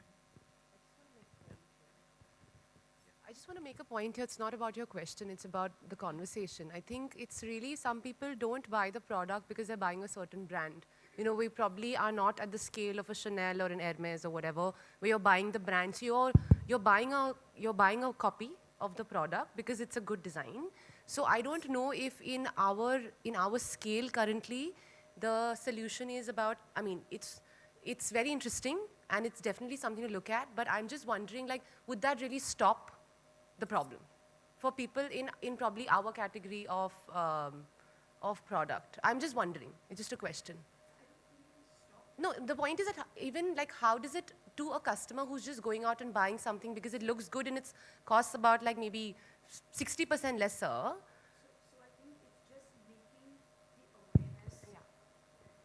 I think it's just making the consumer aware. I don't think you need to be an Hermes or Chanel. I think it's just making the consumer aware that this is where the original design is from. It is actually, it's actually, in a sense, it would probably make the original product more aspirational and popular, but, and it's also affordability. So there's brands which are selling things 80% cheaper than us that just ripped off our designs, but it's okay. But people, I think, should know in general that you are Karishma and Kasha as your brand. And I'm just saying that awareness, I feel it needs to be there. So you do that only because of that. It's not going to stop anything. It's not going to stop a thing. It's just for your own clients to know this is original. Absolutely, absolutely. And also just, in general, it's just good practice to maintain if you're original. Okay, last final question, please. You could continue, ma'am, if you want to have your opinion. I just wanted to say that, Karishma, you rightly said that is not going to stop the problem. People are still going to copy. The biggest brands in the world are plagiarized. How many fake LVs, how many fake Chanels, how many fake Birkins do you see? But what I'm saying, the customer is very discerning. The customers are very smart. They don't need all this validation and all this technology. I'm telling you my personal opinion. The kind of products I'm making, for me, If my Paithanis are making the Paithani textile popular, I'm very happy. You get it done from anybody, but make sure you're getting the original product. And for that, I will empower you with information. So this is how I look at it. So I think so our time is up. I So just have one question. Just sir. okay. Okay. So Darshana has a question. So the difficult part starts now. No, okay. I'm very glad that we spoke about giving credit to the artisans, the hands that make our clothes. We are actually working on a project and I want to get an opinion from everybody. So the artisans essentially come from decades and decades of this indigenous knowledge about the craft, the colors, the technique, etc. And for furthermore decades, the designers or the brands nationally and internationally have gone and may or may not have worked with them as collaborators, but definitely have worked with them as job workers or outsourced it. Do we discount their ability to be designers? Do we discount their indigenous knowledge that could be a design in itself? I will first take this question because the answer is absolutely not. The biggest differentiator is design. You know, even when I mentioned the earlier points, the only thing which can take our crafts to the next level is the design. Why? Because except for the last 50 or 80 years, our designs never stagnated. Our crafts did not stagnate. You know, they were always evolving. Even if you study any of the traditional prints, embroideries, they have always evolved with the times. It's only since when it became, you know, post the second industrial revolution, when it was looked at as a commodity. Started with kalamkari, but every single craft became a commodity. That's when we stagnated in time. You know, so it never happened earlier. And now the onus, the responsibility lies with the designers to make that difference. The only thing which differentiates a bad product from a good, other than the quality, is a good or a bad design. So the most important, the central part, you know, of this is design. But what I say is design is at the center of the whole revival movement. But the person at the center of it is the craftsman and not the designer. So that is my only point. And if any of you wants, Yeah, I think that's a very valid point. I think design, you know, that 1 centimeter makes a big difference. People don't think about it. What colors placed next to what makes a huge difference. So I feel like if there is a good balance we can find, because we need the artisan to make it, we need the designer to design it. So very often you keep saying, oh, bichara artisan. It's not bichara artisan. You need him. And we are not irrelevant. You need us also. So I think if we can work together, I think that's when we'll make like great, beautiful product. Absolutely, I'm getting some great, eyes from Malika ma'am. So I'll just stop with, you know, when this moment started, you know, it was a few of us shouting. So, and when I see this growing new people, you know, I see so many new faces in the audience and at the panel this time. So just to quote that, मैं अकेला ही चला था जानिबे मंजिल मगर लोग आते गए कारवां बढ़ता गया. I hope this movement gets more traction. And thank you for all. Thank you. Kya baat hai, sir. Thank you so much. I would like to request you all to kindly remain on the stage for a moment. A heartfelt thank to all the panelists and to Hemang sir. I would like to request all of you to kindly pose for a photograph together. And while our panelists take the photographs, I would like to request Dr. Hundekar to kindly come on stage for the felicitations.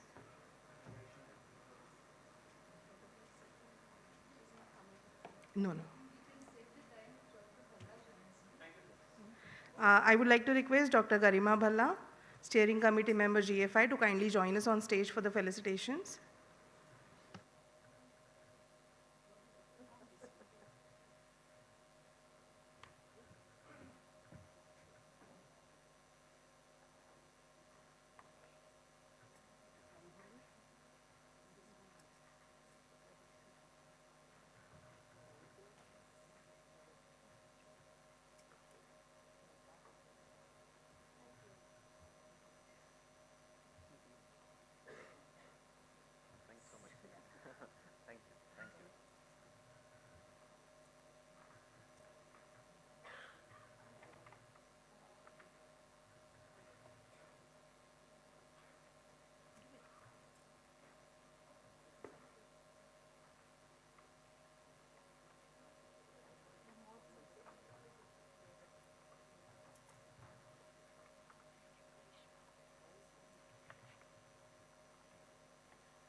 Thank you everyone. And Darshana, your panel is next. Be ready for questions from all of us. Ladies and gentlemen, thank you so much. As we progress further into the next agenda, we now turn our focus to a critical and transformative discussion on the Indian fashion industry, a dynamic transformation towards sustainability. To provide expert insights on these pressing issues, we are honored to welcome our esteemed panel of industry guests. The session will be moderated by Mr. Rahul Bhajekar, Executive Committee Member GFI and Managing Director Global Standards. And the esteemed panelists are Ms. Darshana Gazare, Head of Sustainability, Lakme Fashion Week, Mr. Naveen Sanani, Honorable General Secretary, CMAI, and Mr. Ashish Kataria, CEO, Papermint Kids. I would like to request all of you to kindly take the stage and start with the discussion.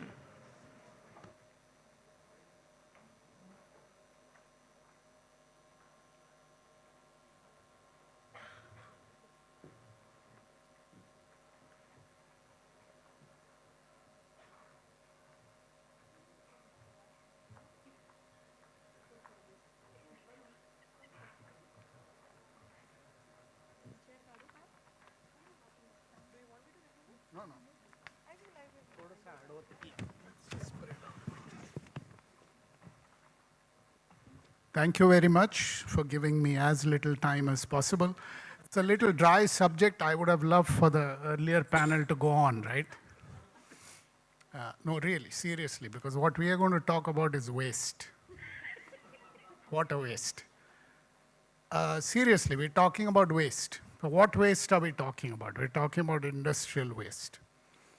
It's a problem for the textile industry, in the supply chain. Everybody has some waste. Yeah, we all have some waste. Let's not get on too much. Let's start with the questions. I actually want to know from everyone, do you actually think that the value chain where you belong has a concept of waste, thinks about it, and acts on it? So does this value chain value waste? We'll start with that. It would be nice if you start off by saying who you are a little bit, just your name and where you come from, just in case there are some people who don't know.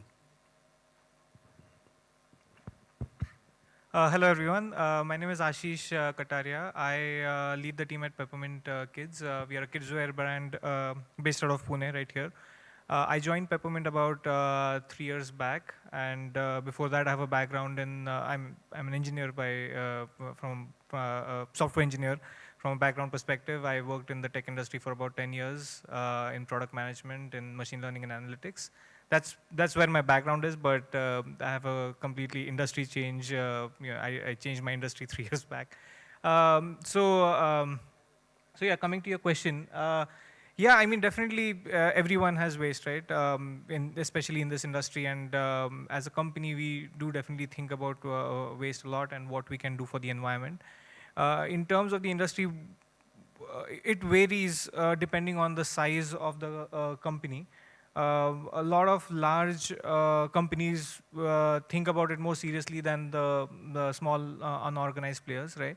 And that is how India is built.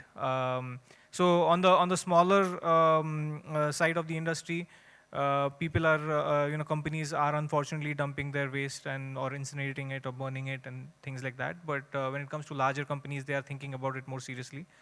In terms of what we are doing at Peppermint, we mainly have two types of waste. One is obviously fabric scraps and bits.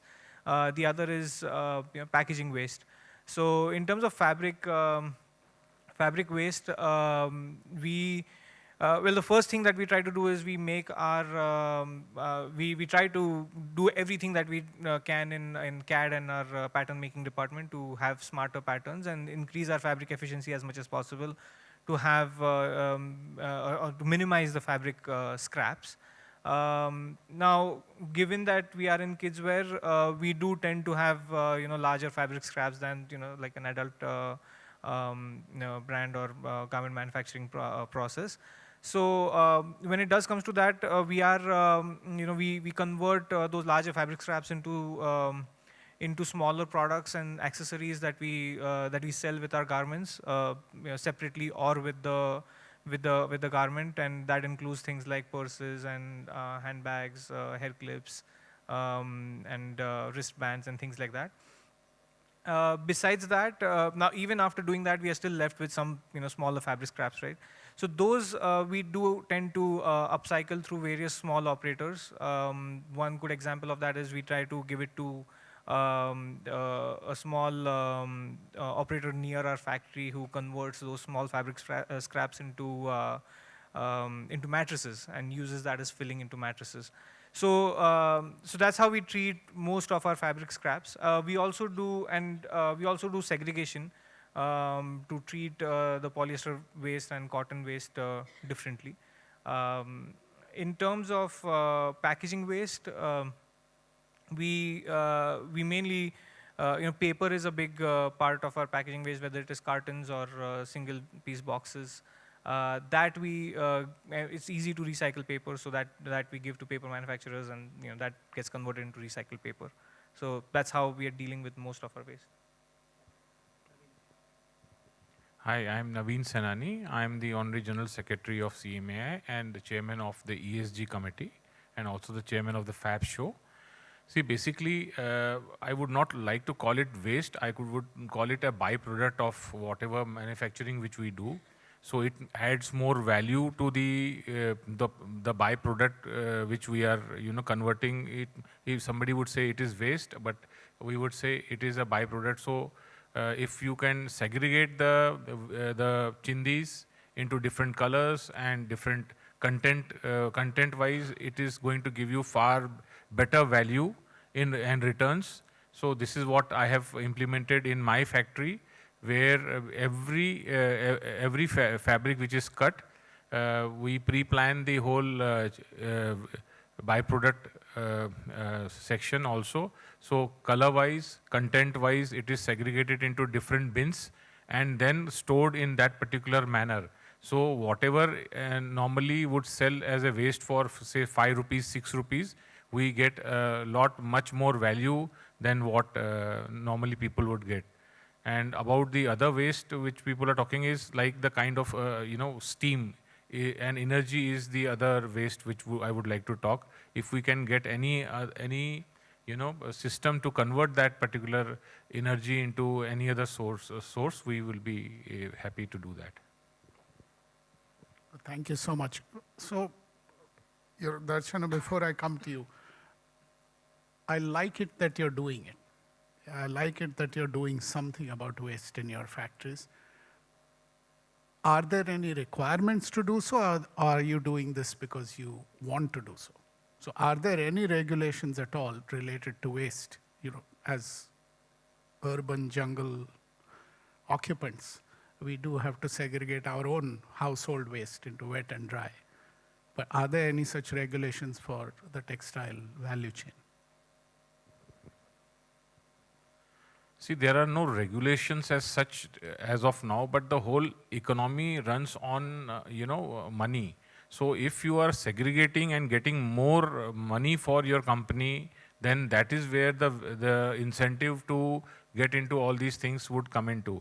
Even if there will maybe social consciousness is there, but then I don't think so industry values that so much because of the price constraints. But if I am getting more out of organizing myself, creating SOPs in my factory for this particular thing, then I think so it is going to be more valuable. Yeah, I mean, like Naveenji said, there is no real regulation out there that is mandating us to take care of our waste. But I mean, I think the government and the regulation can use like a stick and carrot method here. In terms of I mean, the government can introduce certain sort of subsidies or tax breaks for people who are recycling their waste. So if the product is an upcycled product or from a recycled yarn, then that could have a lower GST rate. Or if the company is compliant with respect to recycling their waste, then they can get tax breaks and subsidies. So from a regulation perspective, that's one part of the help that we can get. And The other is also, making just recycling clusters more popular. I think there's a lot of work to be done there. It's not a very common phenomenon yet, where it's especially for smaller companies where they have easy access to recycling fabric scraps. So we could definitely, we deserve some help there basically.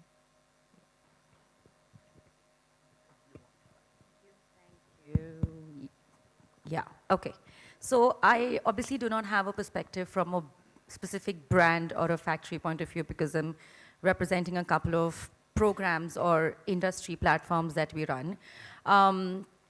I think that the awareness about waste, the fact that you need to deal with it or that it could be a resource, essentially lies with smaller or designer brands who see a value in it, or the extremely bigger ones who are compliant, who have ESG reporting to do, and have that as a responsibility.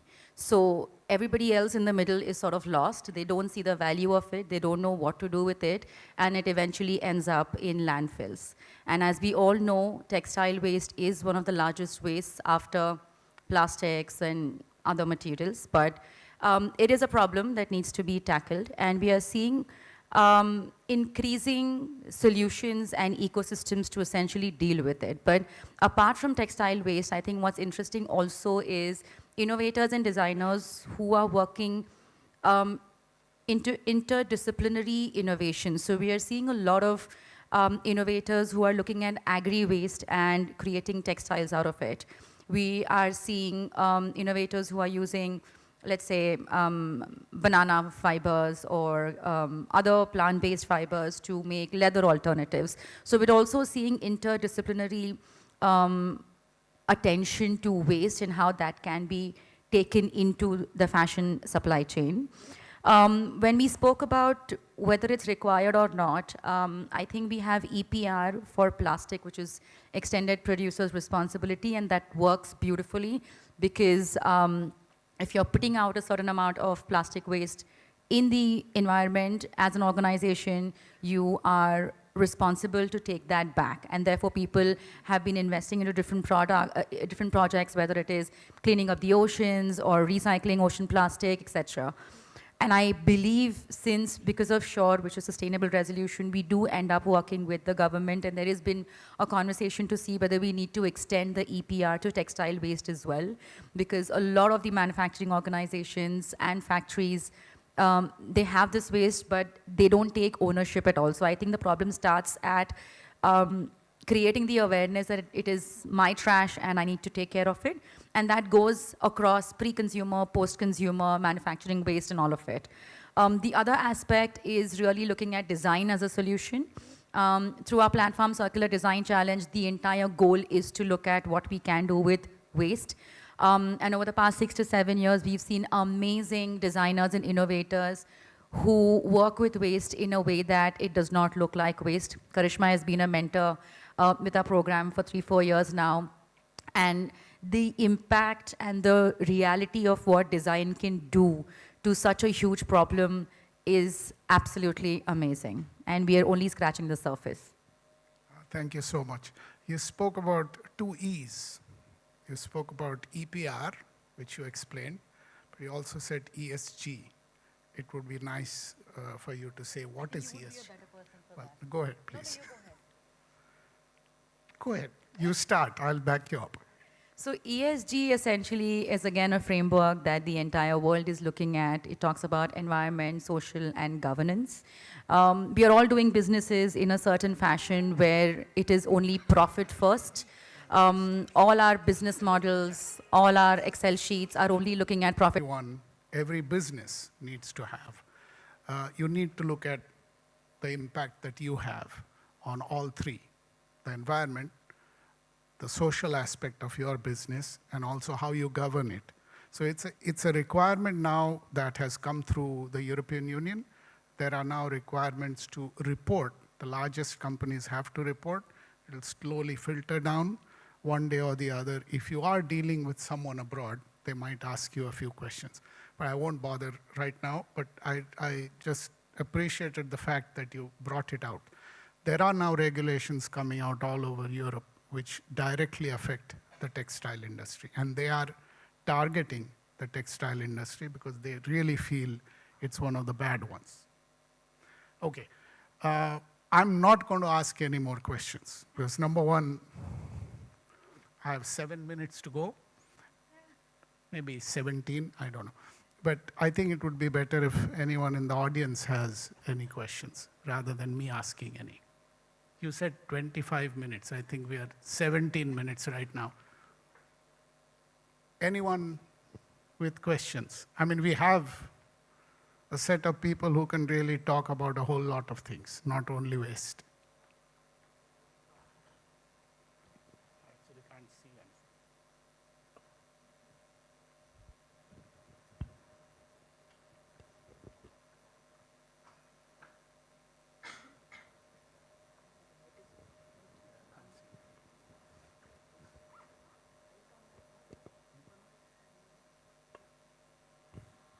Hello. Good afternoon, everyone. Myself, Amar Mittapalli. I would like to ask the one question. We are talking about the textile waste.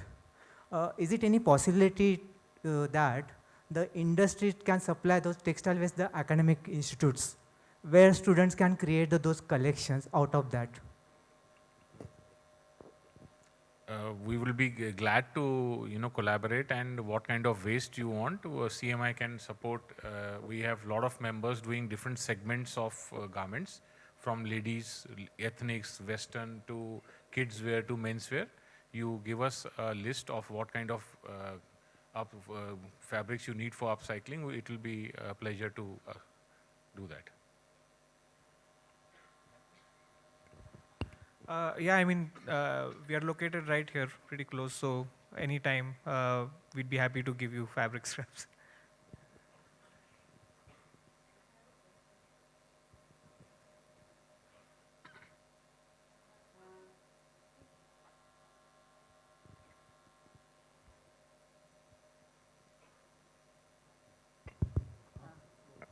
Hello. Yeah. We all are really eager to know about the new developments that have happened at shore level. Because such a prestigious project of India, we all are so proud that, three eminent of course, government is there, but LACME and CMAI have joined hands.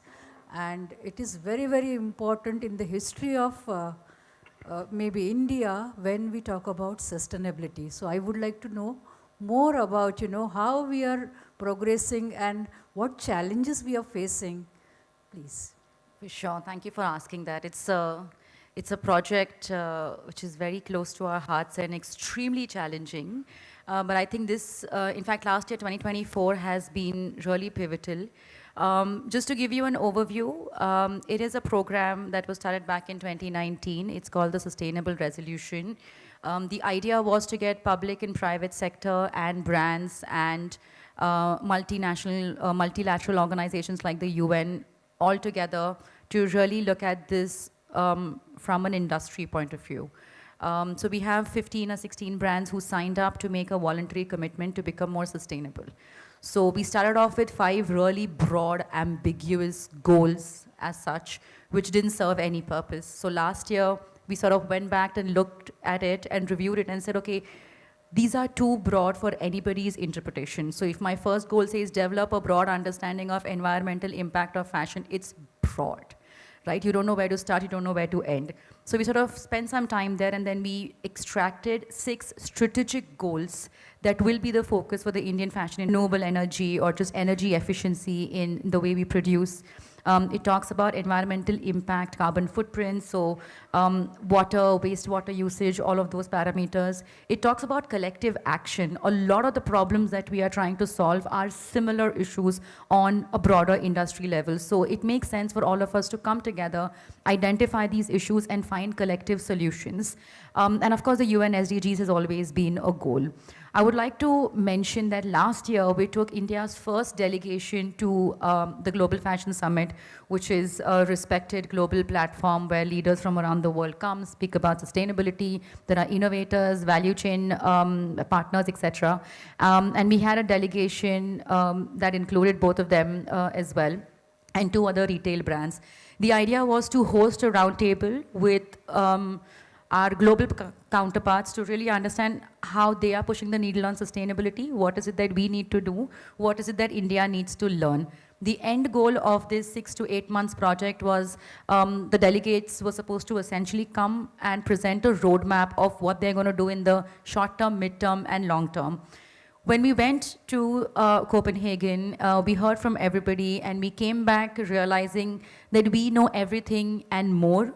We just don't have the strength to essentially come together and put all of that in practice. So I think that entire trip, if I may say so, it really opened our understanding of the knowledge that India as an ecosystem, India as an industry, India as a geography has.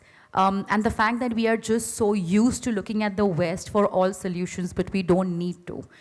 We came back and we had roadmaps designed for what human rights in business could look like, what packaging problems and solutions could look like, what capacity building and training programs for MSMEs could look like. We looked at the fact that the EU regulations are going to require the manufacturers in India to up their game. A lot of the orders are moving from China, Cambodia, Sri Lanka to India. Is our ecosystem ready? What do we do for that? How is this an opportunity for manufacturers who are supporting to domestic markets? If they up their game, if they understand regulation, if they start to comply with what is required, they have a golden opportunity now to build into export houses.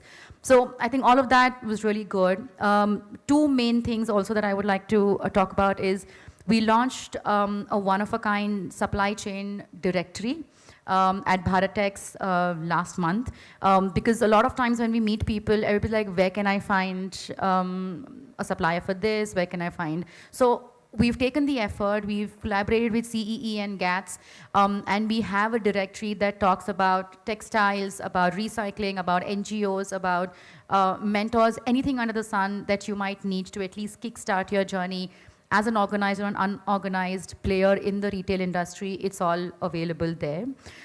We have great plans for this year. We have a website now live and active. The goal is to make that as a hub for everything that you might need to come together and work together as an industry. And I can go on and on with this, but I know that time is a constraint. But thank you so much for asking, and yes. So of that directory, we have taken, around 20 to 25 vendors in the value chain, where we will give them a space in the Fab Show, the fabric accessories and beyond, where we have a sustainability pavilion, and we will connect them directly in the business networking session with their buyers. So that is what we are also facilitating, actual business. It will make actual business sense for them. Okay. May I also, Hemang, one sec. May I also say that GFS, the Global Fashion Summit in Copenhagen, is probably one of the finest meeting of minds at a very high level. It's worth going there. It's a little expensive, but it's worth going there sometime. But I'm really happy that you took one thing back, that we don't lack anything. And I've been trying to say this for a long time. We don't have to look anywhere else. We have the wherewithal locally. You started to talk about one very important thing. You can start with a very simple thing, materials. Just select your material very well. You have taken the first step already. I'll stop. Hemang, you had a question.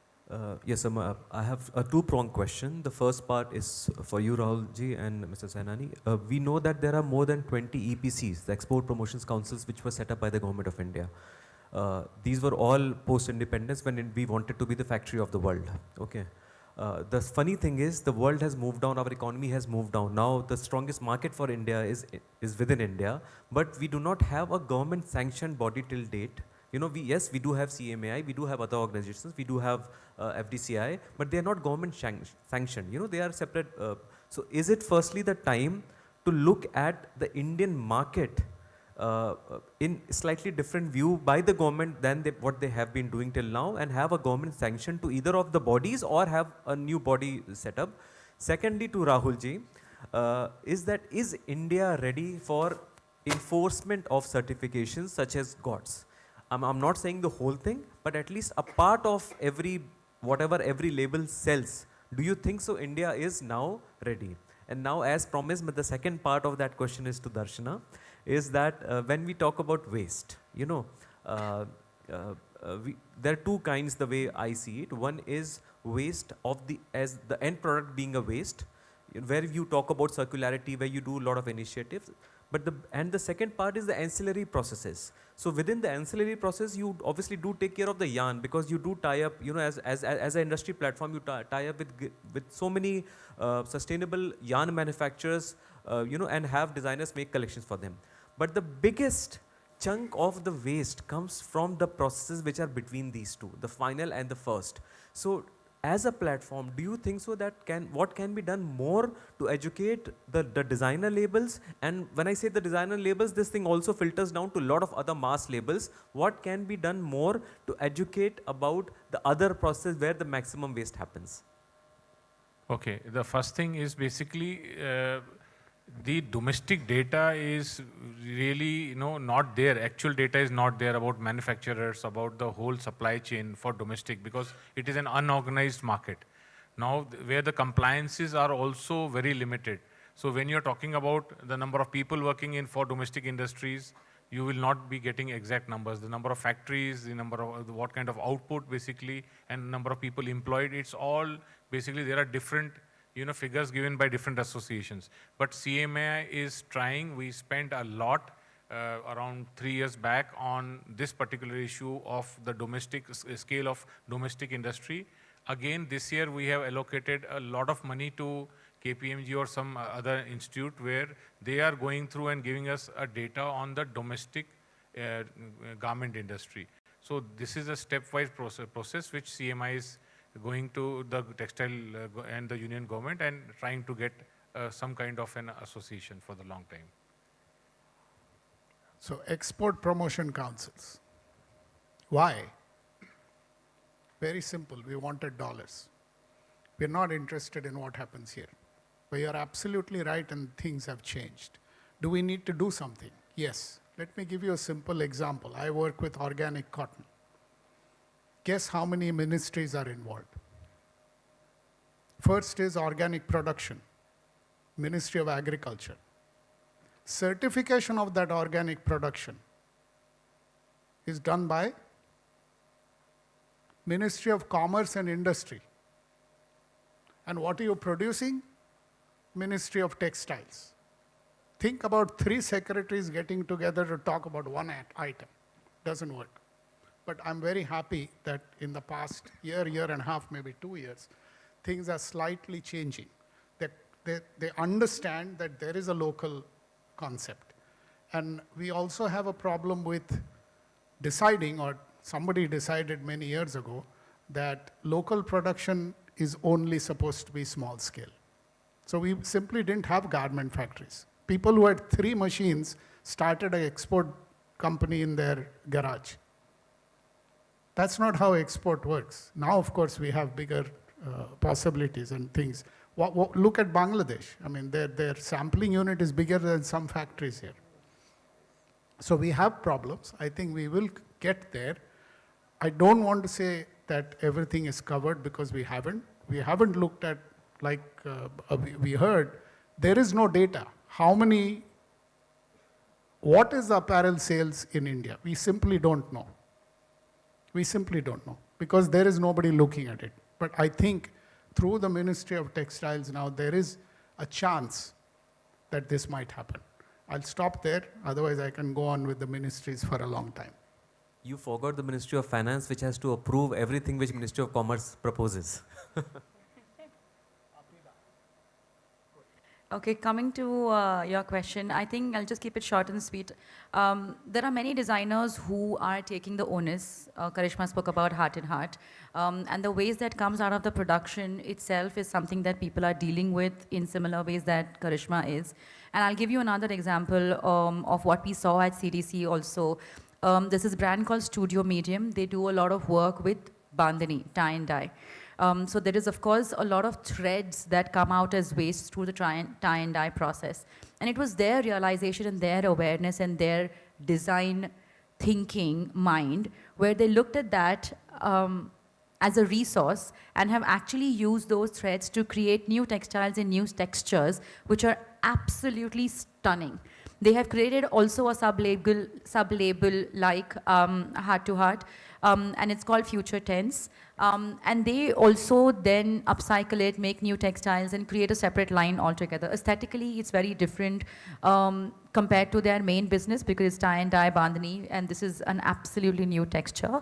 So I do see a lot of designer brands taking ownership. It'll be very difficult to do this at a manufacturing level scale, at least at this point. Even if you're able to just gather that waste and give it to a recycler, I think at this point that will be a win.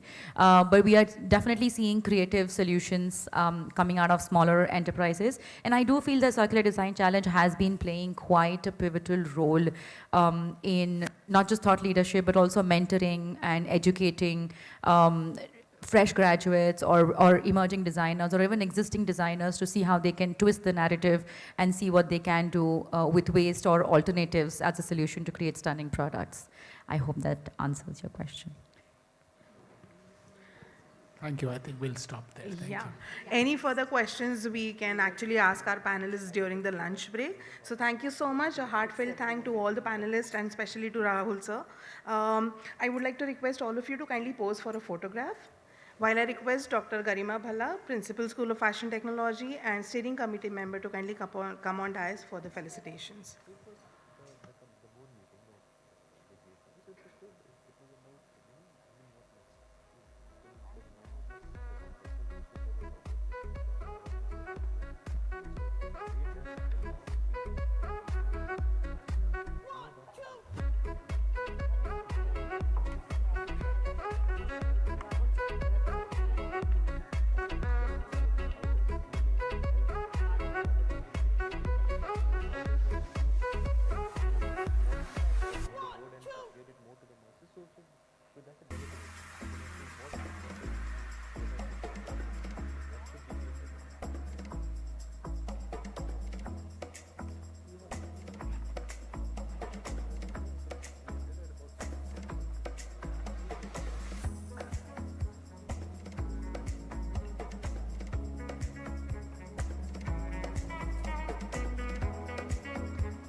Thank you so much, everybody.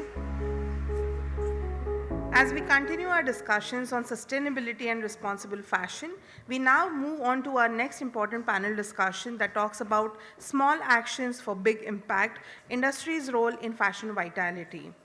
To do the honors, I would like to invite panelists on the stage. The session will be moderated by Dr. Manju Hundekar, Secretary Green Fashion India and Director Development Still MKSSS.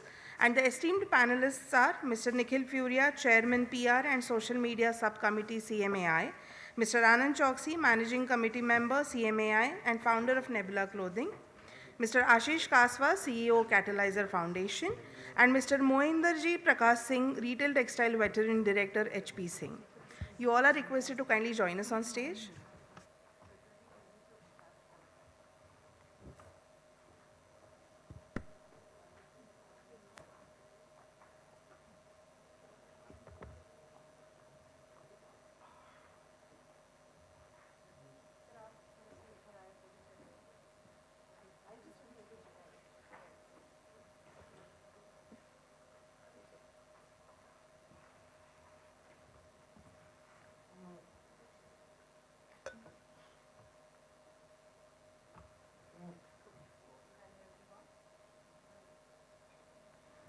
Hello. Yeah. So here again, we talk about fashion vitality as nurturing Indian fashion ecosystems, and the supporters and the big contributors are also MSMEs, small entrepreneurs, where I think all 4 participants have got different background. But the common factors which we need to understand, they may have, some or the other issues associated commonly with their industries.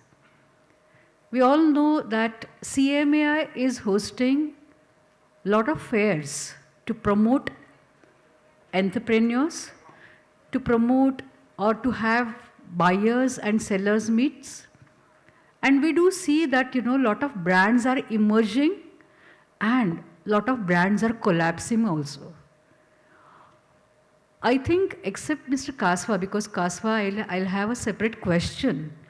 But I have seen 3 key players, witnessing this scenario very closely. So I would like to ask them, according to them, is it really true that when brands come up, they're struggling for their survival, and many of the brands, they collapse before they really take the shape?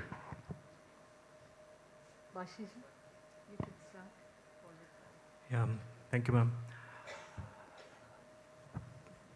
People come to me, there are a lot of brands, जैसे ही वो लोग आते हैं, they start asking, we buy quantity, you give us the price. Of course, if you are buying quantity, you get a good price. But they fail to understand that if they don't have a proof of concept, till now they just have done few things, and few of their friends have told them that, your product is very good, you're looking nice, or their product is also very nice, of course. But one-offs, 1 or 2 times, have they got any approval from the market to whom they want to sell? So generally what they do is they try to buy quantity due to the price factor, and they get into trouble. They always end up having lot of stocks in there, and they get into that debt trap. I always suggest them, whenever I meet anybody, and maximum, I think once a day at least, I see and people coming, price. Everything has their own price. If you are buying and you're not sure that your product is going to sell, because anytime anything new you are doing, there have to be you have to do it in moderation. You cannot immediately buy and get stuck into the price war. So it will be very, very cautious that you buy smaller quantities, pay little upfront price, get the things done. You may end up little not making profit at initial values, but you will not be stuck with stocks. That is the major problem, because stock struggling is majorly, I see a lot of brands collapsing due to this. You're absolutely right, Mohinderji. I'm Anand Choksey, so I run my small business from Bombay. And yeah, I come from a family, we are traditionally into business of manufacturing since now 47 years. So I started independently, alone, not with my father. But yes, absolutely right, ma'am, like what you rightly said. In today's world, the biggest challenge of any small business, starting small, is drawing the right economics of running a business. Like Mohinder ji, aapne jaise rightly kaha ki the cost of raw materials, the cost of materials all involved in the productions, all these calculations and then selling it at the right price. So, ये सारे challenges के वजह से what happens is many a times miscalculations हो जाते हैं, and because of those miscalculations, the profits or the business sometimes do collapse. This is the one part of what I actually want to explain. The other part is, here we are since last 3 days, we are talking about going sustainable or going towards ecological, beneficial products and material usage and all.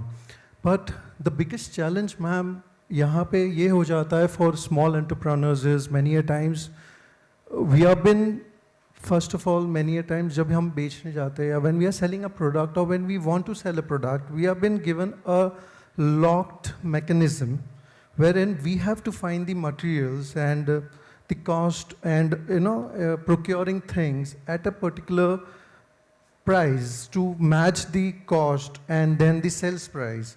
So because of this vicious circle, many a times if I want to go sustainable, I'm not able to source the right product which I can use for my manufacturing.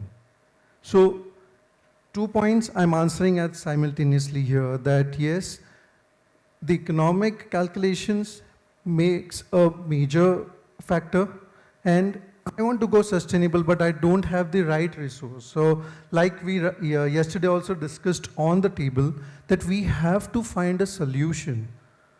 Like Rahul ji, aapne jaise kaha ki it all starts small. It starts with sourcing of the smallest material which we are required for manufacturing. We were talking about all different kind of fabric waste management, upcycling.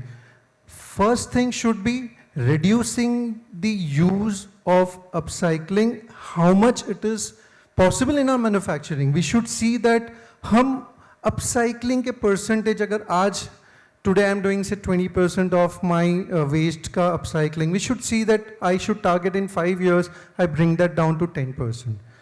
See, my point is, right resource ki availability at the right price, if we can get, I get an alternate of plastic buttons used in my product, I'm ready to go sustainable. But today I cannot think about sustainable and also get the product in the right price point, so my business does not collapse. This all challenges for a small business entrepreneur. Working out from tomorrow, say now this conference is ending today, from tomorrow I'm there in my office, and when I'm there, my first criteria or concern will be survival. Even after 24 years into business, business todays are challenging for every segment of the industry, be it big or be it small. So my point is, availability of the right resource, full materials at the right price, so that could help us as a brand to survive in the ecosystem. So this is my take. So I want some solutions there wherein we can pitch this to the government. It was given as a suggestion by me yesterday on the table also. So this would really help us as manufacturers to go to sustainable. Thank you. I slightly have a different view, and I'll take it directly from the question that you put it across. I mean, what is a brand for all of us? I think we need to understand that. Is it just a name that you're putting on a product? Is it an identity? For me, a brand is an identity that you create. It's a legacy, and that's how you put it across. It becomes a core value of your product. Now, when you come to brands that have grown with the help of CMAI, without the help of CMAI, through whatever platforms, whether the brands grow, sustain, or collapse, it all depends on their own mindsets, the business philosophies or the business models that they've adopted. For example, even the likes of Manyavar started with, I think Naveen Bhai would agree, he was there during those times when we used to do NGF, and brands like Manyavar would also have a small stall of a 42 square meter or 100 square meter, and it's grown leaps and bounds. So a brand is basically an identity. Now, whether it's collapsing, whether it's being successful, the important point is, if I relate it to sustainability, for the first 12, I started in 2005. In the first 12 years, I didn't think much about sustainability. But we did have a photo shoot campaign, and this is very interesting because that helped us gain hoardings across Bangalore courtesy retailers. And we had our entire catalog shoot. So we have shoots for all of our garments. And, all our products had a concept that had a strong message that we were sending across to the society. So there was a girl who could wear a plastic PP bag in which we were putting our products in, and we had put a tagline, "Plastic suffocates." In one of our products, we just had smoke coming out and we said, "Passive smoking kills." There was an umbrella with one of the garment shoot and we said, "Rainwater harvesting." So that was the kind of impact. So of course, these are very small impact, but that was the kind of passion I had in those times, and I had the time to think and sit with my creative agency that I want to do something very different. Though the objective was not getting hoardings courtesy, that was a byproduct. And the byproduct really helped, and today probably we are available in more than 700 stores in India. But is the end consumer asking for my brand, or is it the retailer that I'm pushing to? So the whole definition of success is very subjective, whether it's just the monetary terms of success. In terms of sustainability, I think it is the core value for a brand that really matters. Whether it is there as a core value in its entire value chain, then there'll definitely be attempts, definitely be initiatives being taken by brand to do something or the other regarding sustainability. And otherwise also, there are brands who have been doing brilliantly well, and they would just be going around and waiting till the death nail comes, and they'll be like, okay, this is it and we can't do anything else, so this is what next we have to do.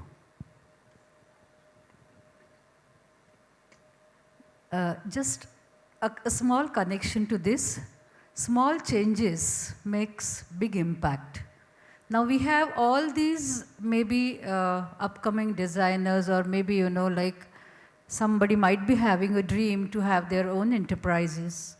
So what it would be a small thing you would like to suggest that they have to keep it in mind when they either want to create something for the market and they want to sustain themselves at the same time? No. Have you understood? In fact, I would extend the last part of it. It's majorly the passion with which you have to go for it. If today I had to start a new brand and the entire focus of the brand was more about sustainability and selling a sustainable product, my entire marketing strategy is devised in that way. My entire approach towards finding a market that supports that kind of a product goes in that way. So having that passion within you and having that love for the Mother Earth in which you are living and carrying your own individual cultural values. In Jainism, we believe in aparigraha. So anything that we have more than that we need is a sin. It's one of the sins that are there. So these are all very strong Indian cultural values. And if those values, and I think a lot of these designers who were here on the panel, probably they've left or some are still here. And most of these designers who've promoted cultural products have given a lot of thought to their own culture. They have their value system very strong. And with that value system as the base, they've redesigned their thinking and come up with a product which ensures that this is what they want to sell, and where the will is there, they'll find the right market for the same.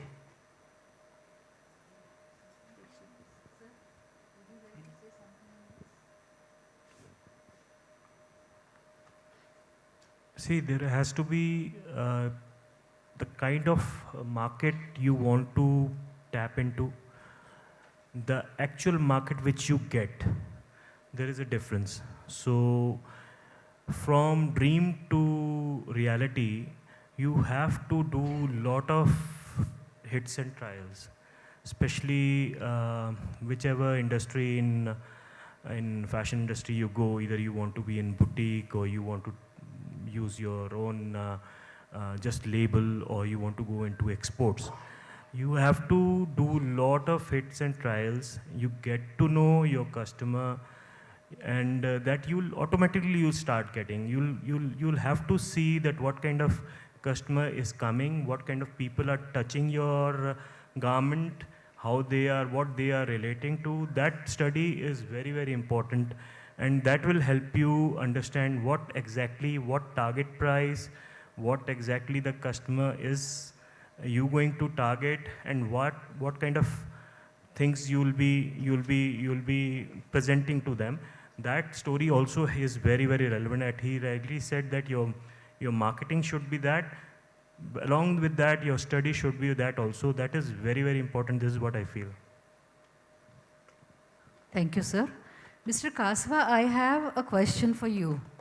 Maybe 2 years before, I could see that beautiful development you have done. And it's a kind of viscose though.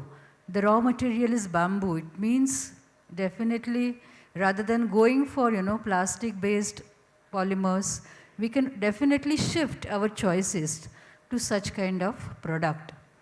And I was also, having a lot of interaction that time. We also experiment on this fabric, but my concern is, what are your views, how your fabric is doing at present? How many people have accepted, the developments? How many have really come up with new products with your fabric, newly developed fabric?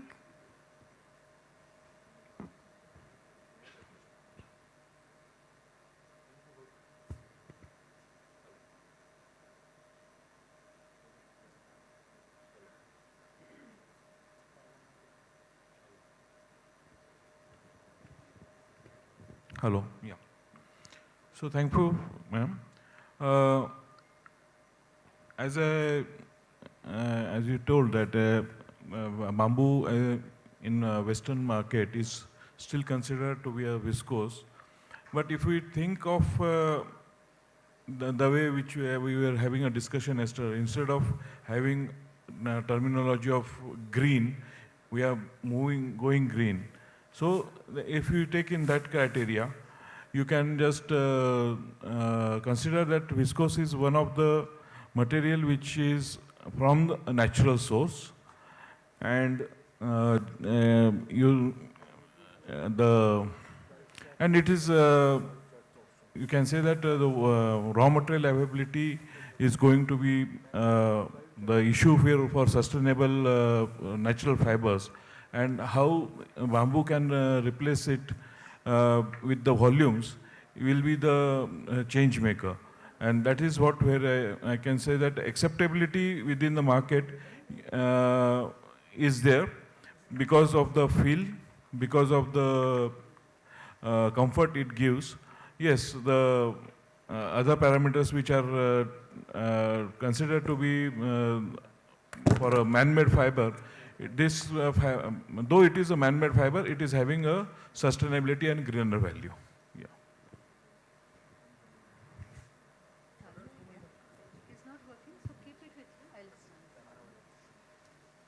So my last question to you three can answer, and last again for you, very small. We are talking about, the waste which is created during value chain or maybe value chain production. What happens to the waste that remains on racks or, doesn't get sold? So how the industry deals with it? Like as sir said, he produced the fabric and after 7 years, the fabric picked up.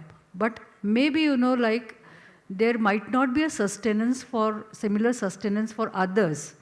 So they must be having different strategies. So what is it, that for such kind of unsold materials, what are the strategies of the industry?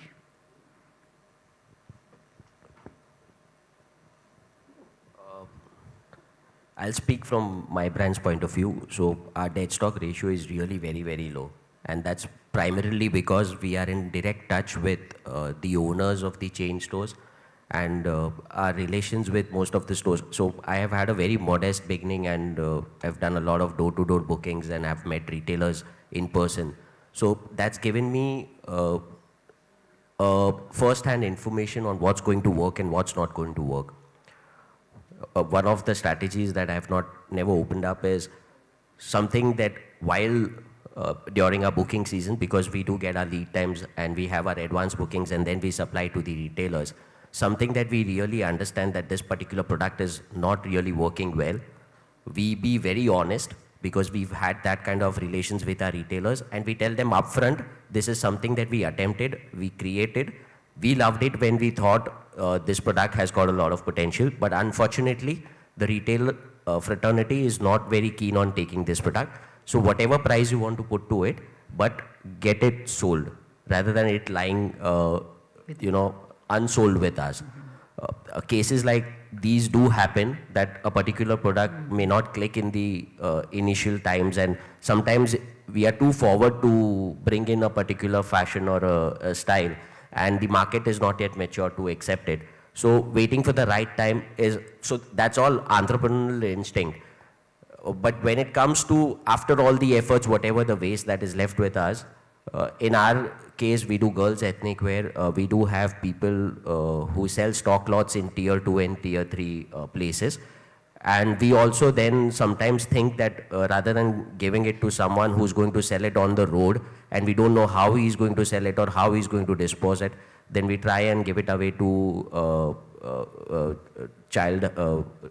the orphanages, or we try to donate it to the tribal areas, or we ourselves have our connects with stores in tier 2 or 3, and then we just give it at whatever price. So we try to minimize whatever waste. From our side, I think if the dead stock ratio, any which ways for a brand in Mumbai, the dead stock ratio would be very less, because in Mumbai, as you all know, per square centimeter, the cost is very high. So we don't even have time to store for more than 3 months any particular design. From the brand's perspective, what Nikhil told is absolutely right, that we always have the control of the percentage of waste that we can reduce to.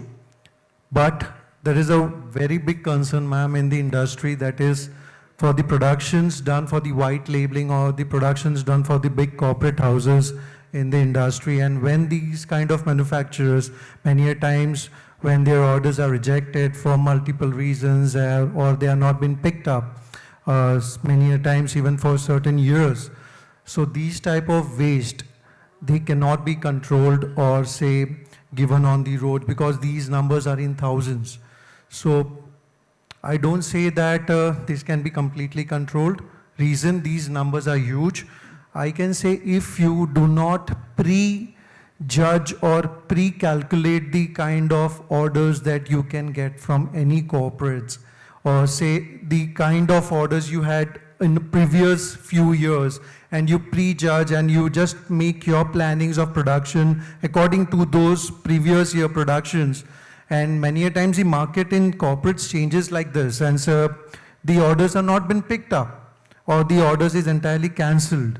In these cases, ma'am, the wastage, you just have one option, that is upcycling, wherein there can be some lot stock guy coming up and picking up and then disposing of, or say reusing it for a couple of years, and then end of the day that's going to go to landfills. But I'm just saying that agar हम वहाँ पे pre-calculations थोड़े proper करते हैं, or if you just say you have your target of, or reduce the percentage, or you can say just target 40% of your projections, and then you do planning, yeah, definitely your order size may go small, but you could control the rejections up to a point, not completely, because nothing can be predicted when we are doing white labeling. In white labeling business, sir, आप भी अगर आप, if you must be dealing with certain corporates, आपको ये आप agree करोगे कि during white labeling वहाँ पे कोई predictions काम ही नहीं करते. What will stop when we do not know?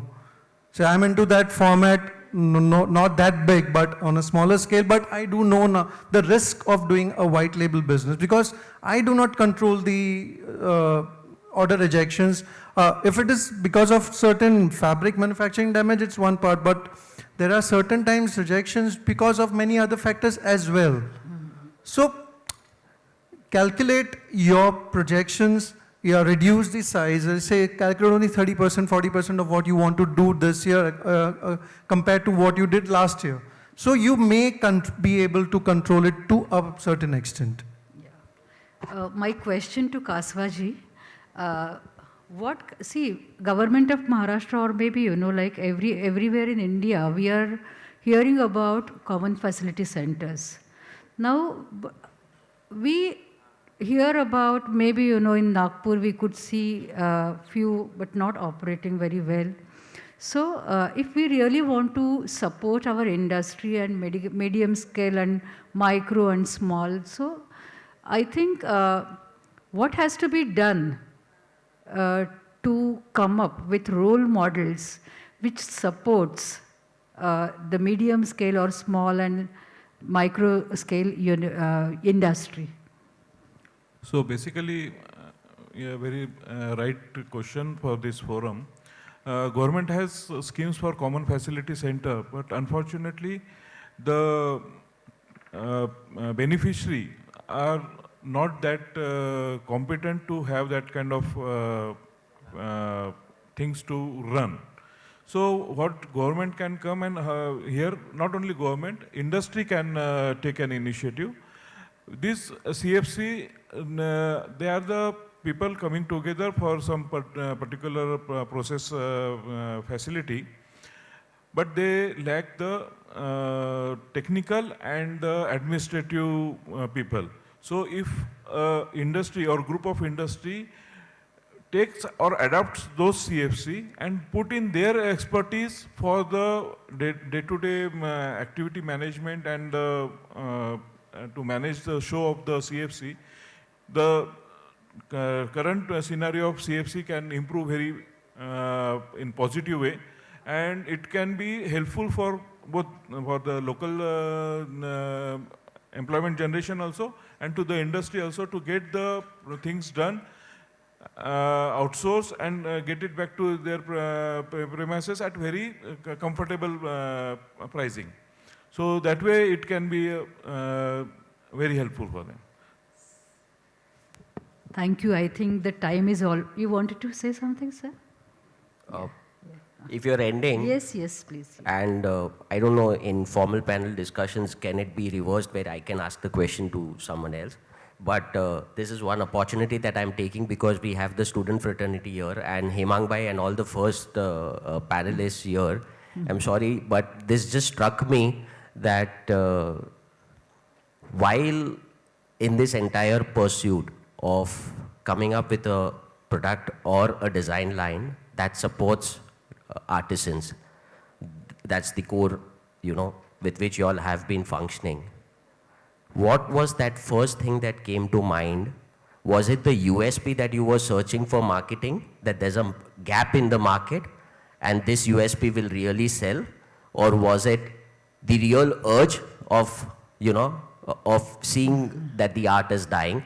And I'm not questioning the integrity, because had it not been with the right integrity, y'all wouldn't have been where y'all are right now. So the integrity is very strong, but for all the designers and even for me, I mean, probably if I would have been their age or when I would have attended so many conferences, something would have triggered and would have started something into sustainable fashion, but yeah. Okay, so there are three ways to look at it, your question. One is, if there is a gap in the market, okay, so that number crunching, I would leave it to the larger labels to do and find gaps as to whether there is a gap in supply chain or marketing and launch a label. So that probably, if right now I'm talking about representing the design fraternity, that part I would leave it to the larger brands to find whatever gap is there and launch a label. The second thing, do you really want to do it because you really want to make the lives of artisans better? That also I would leave it to the great charitable organizations, okay. And if I speak purely from the perspective of designer fraternity, what resounds with every single designer who has started a label or has achieved a critical mass is that they develop their own design aesthetic and sensibility, what I call their language, which they think is different from whatever is there present in the market, and they want more and more people to so whomever it connects with, this label, they want that to reach. And then yes, there's some labels would be craft based, okay, some label would not be. So let's not be craft snobs here, that only the labels which are working with crafts are the ones which are doing great work. They are great labels which have nothing to do with Indian crafts, but they are They're doing great in terms of their sustainability process, in terms of their design aesthetic and taking our country forward. So as a designer is not a charitable organization, a designer is not even a global label. So purely it is about an aesthetic. You call a designer. So the design is the center focus of it. It needs to start with the design. And for anyone, for anyone who becomes a brand or a label purely based on marketing, you will see that the day that marketing stops, the brand stops. And anyone who starts with the design as the core principle will continue to flourish. Thank you. I hope thank I you. have spoken from a community. I mean, if Yes. anybody else wants. If anyone has to answer this, otherwise, if anyone has a question, please go ahead. So I think everyone is hungry, and let's thank you so much, all panelists. Would you like to say something, Kaswaji? Yeah. So right now our panel was having the heading of small steps and impact on its the impact.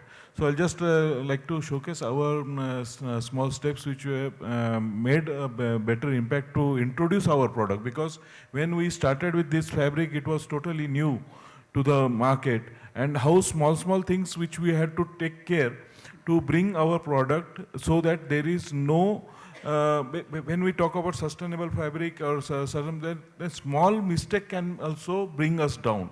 So small things which we have taken care, I just wanted to showcase, and how a small concept of.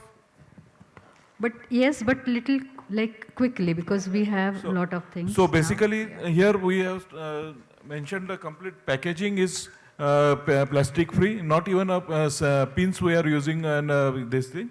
And the other thing which is the story it is going with, and the thing which we added, which was totally out of box thought, that every shirt carbon footprint is calculated, and we add at the end of the bill that this much carbon footprint is generated during the process of this manufacturing. If you want to offset it, you offset it. So that option was given, and till now more than 10-15,000 people, means I am talking about retail people, they never said no to offset the carbon print. So this small way, just give an incentive that this, let them know the figure. Okay, this is the carbon footprint it is generating, though it is greener material, but then process footprint is there. And we have calculated this, even it is a handloom, so there is no electricity, but then also this is the transport footprint, this is the other stitching time footprint. So that we have calculated and mentioned, and we are getting greater rewards out of that. But just a very small question, you could get an option for plastic buttons and maybe, poly threads. Yeah, we are using coconut buttons. Bamboo buttons? No, coconut shell buttons. Coconut shell. Excellent, excellent. So Thank even I searched for 6 months for the ribbon. We are having the ribbon for packaging is 100% cotton. जो बनाने वाला वो discourage कर रहा था मुझे. Sir बहुत time लगेगा. मैं बोला कोई चले नहीं, मेरे को चाहिए तो कॉटन का ही चाहिए. Excellent, excellent. So let's stop here, and thank you so much, everyone. I request Mallika to please come forward. Yeah.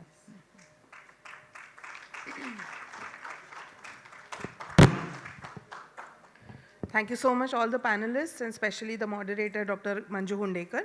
I would like to request all of you to kindly pose for a photograph. While I request Mr. Benjamin Itter to kindly come ahead and felicitate our panelists and the moderator.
Thank you so much, everybody. Thank you so much, Benjamin.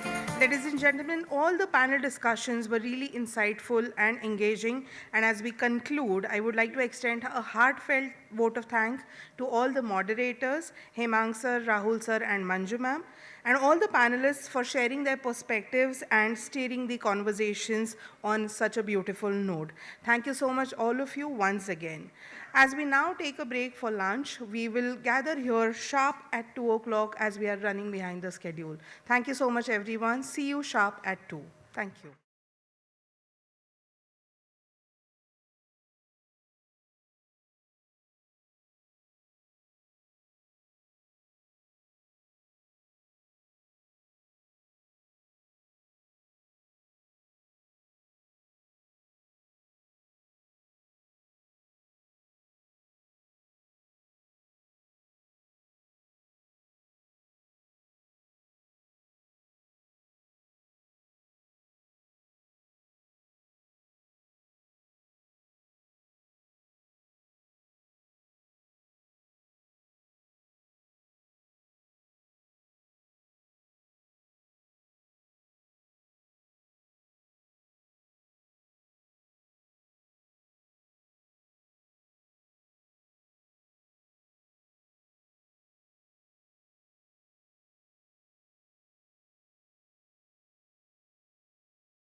by the esteemed Clothing Manufacturers Association of India, CMAI, and Yojak, Center for Research and Strategic Planning for Sustainable Development.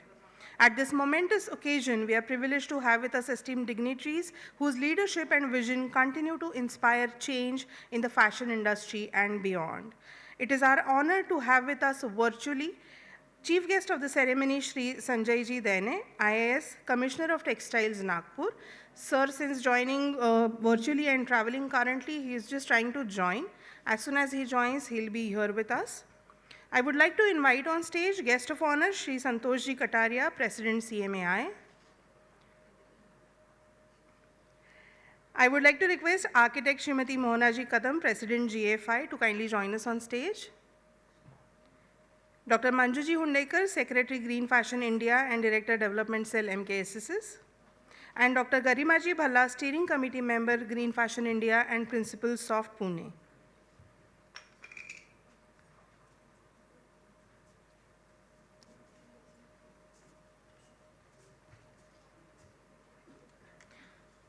Our guest of honor, Shri Santosh Ji, will join us in few minutes.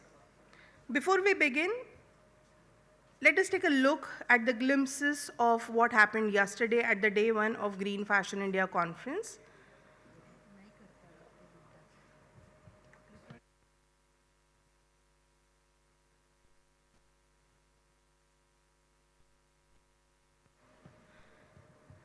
Due to little technical glitches, we'll have this particular video shortly.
Thank you so much, everyone.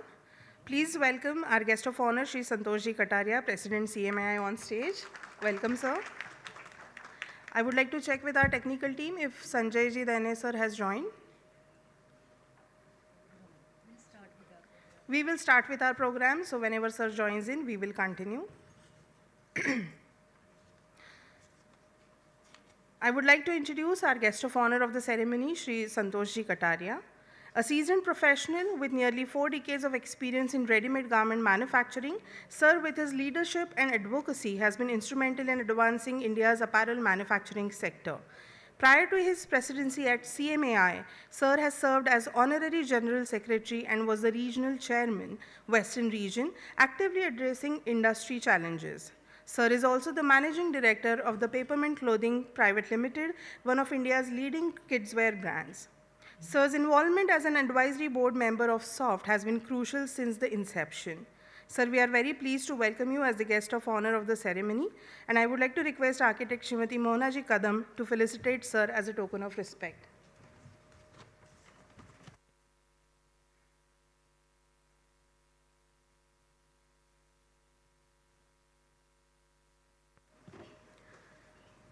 Ladies and gentlemen, this occasion is very special to all of us as at this auspicious occasion.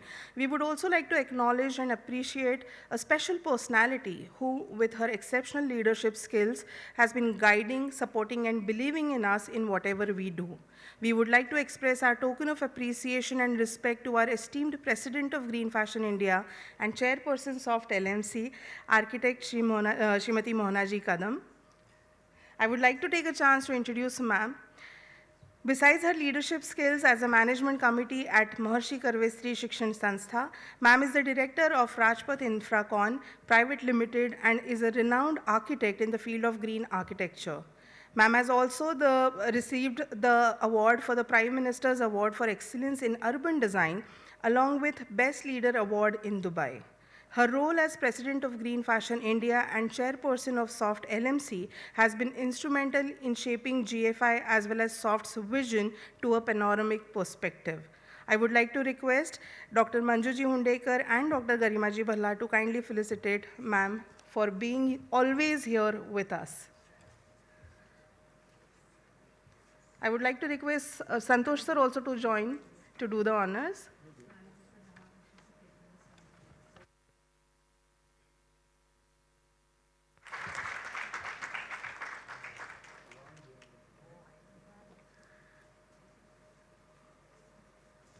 Thank you so much, everyone. Ladies and gentlemen, Green Fashion India takes immense pride in honoring the artisans who have preserved and promoted India's rich heritage. Their craftsmanship is an invaluable part of sustainable fashion, and today we take a chance to celebrate their dedication and artistry. I would like to request Shri Santoshi Kataria sir to kindly felicitate our artisans. I would like to invite Shri Kartikji Chauhan, who is an applique artisan turned craft developer and now turned to be a craft curator to support many of the dying crafts from the Bhuj. Kartik ji, I would like to request you to kindly come on dais.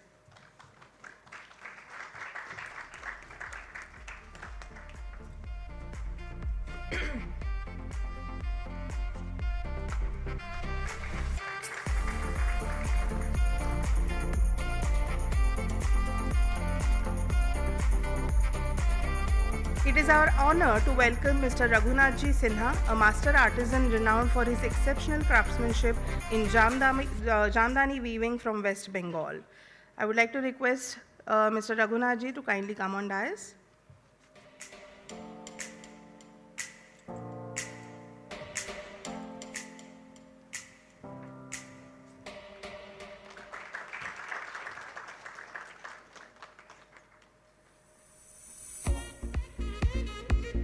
Ladies and gentlemen, one of the most exciting aspects of Green Fashion India 2025, you all can take a seat. One of the most exciting aspects of Green Fashion India 2025 has been the students' competition, which has showcased the creativity and innovation of emerging designers who are responsible and sustainable. We take this opportunity to recognize our esteemed jury members for their valuable time and expertise in evaluating these brilliant entries. I would like to request Srimati Mona Kadam to felicitate our jury members. The jury for the competition of traditional weave, I would like to invite Dr. Ashima Arora and Dr. Anita Kulkarni.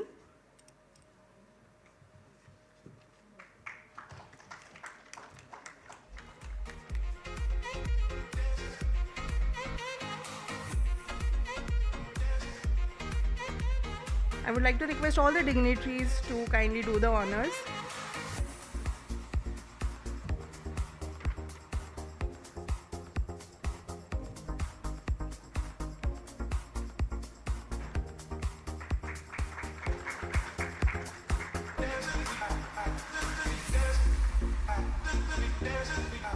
For the competition of redesign for unsustainable, which is about upcycling, I would like to invite Mr. Amar Mitapalli and Ms. Krupa Savlani.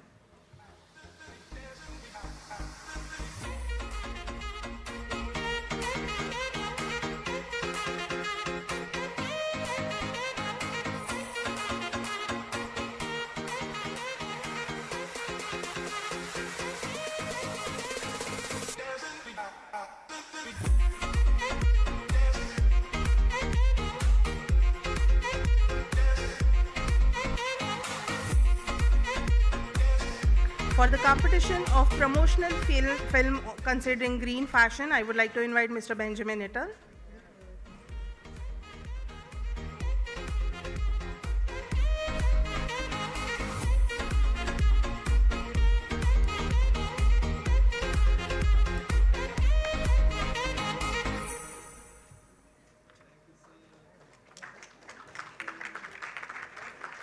For the competition of promotional poster and art of flat lay, I would like to invite Mr. Umesh Dharmadhikari.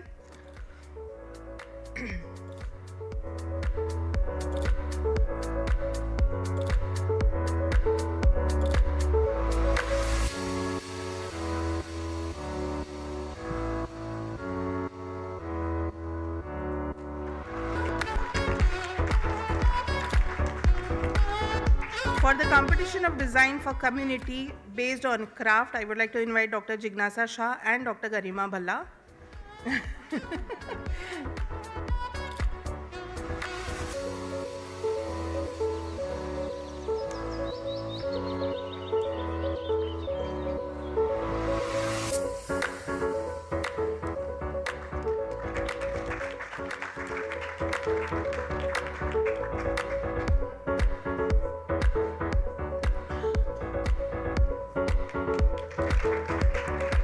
For the competition of business proposal presentation, I would like to invite Mr. Rahul Ji Bhajekar.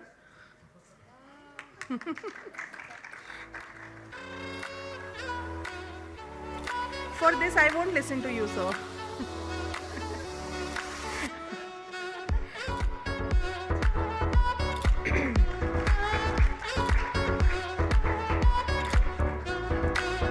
For the oral paper presentations for students, I would like to invite Dr. Anjali Karolia, I think ma'am is not here, and Dr. Shikha Kapoor.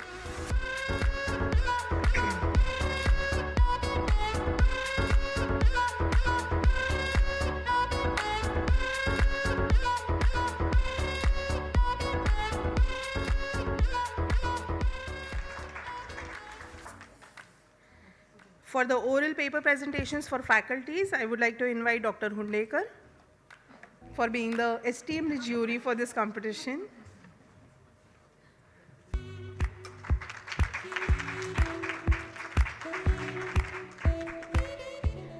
And for the green fashion showcase, which are going to be conducted right after this ceremony, I would like to invite Ms. Rajashri Netalkar and Mr. Benjamin Itter.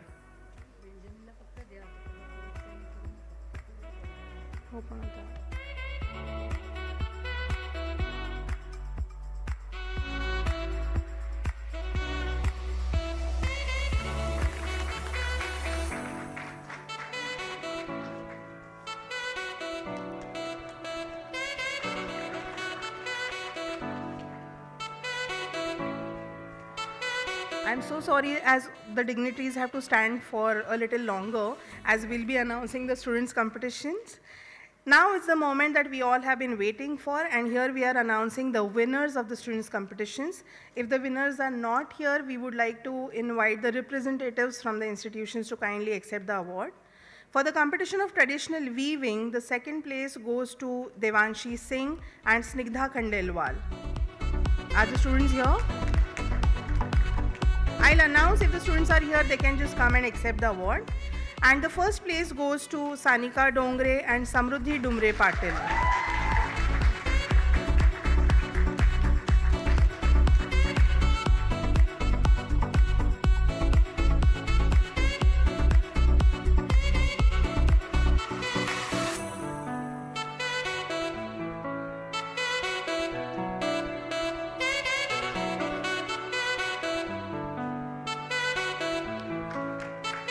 For the competition of redesign for unsustainable, the second place goes to Priya Parekh.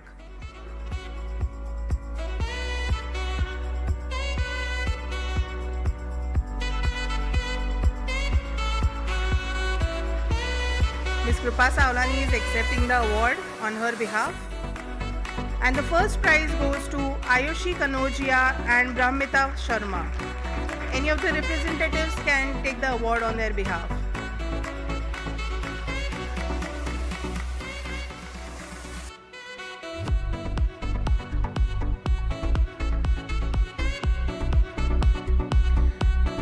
For the competition of promotional films on green fashion,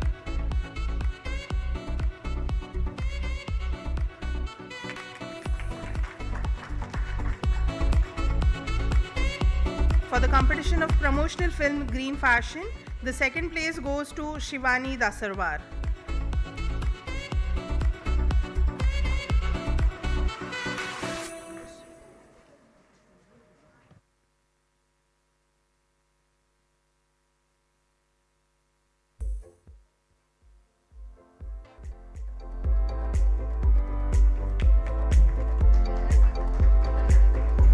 And the first prize goes to Rucha Redkar, Vaishnavi Lanke and Isha Srikumar.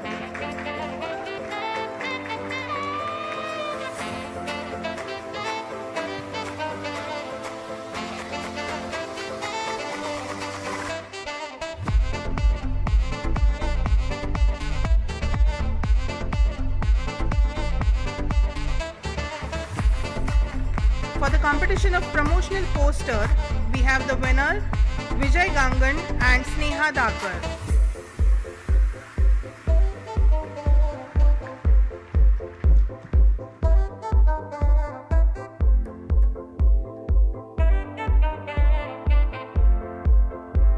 My apologies, it is Gungun Vijay.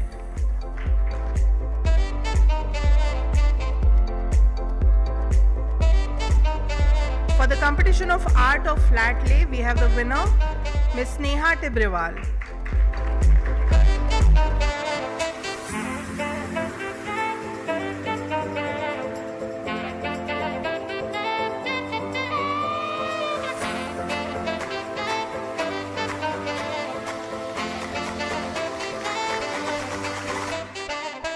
For the competition of design for craft community, we have 4 winners.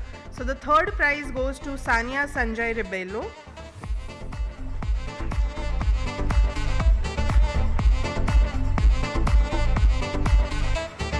The second prize is split into 2 teams.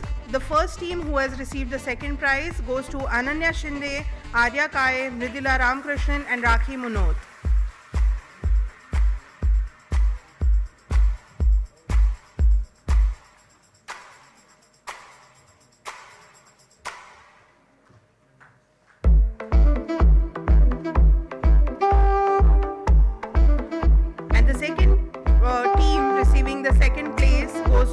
Sagarika, Harshita Chaudhary, Maithili Relkar and Inika Joshi.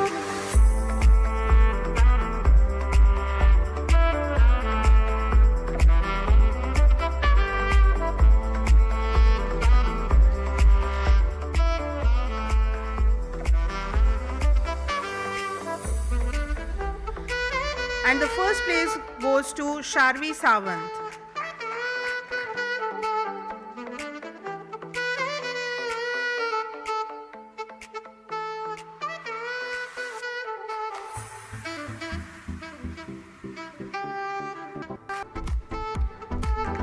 For the competition of business proposal students, the first place goes to Brahmritra Sharma.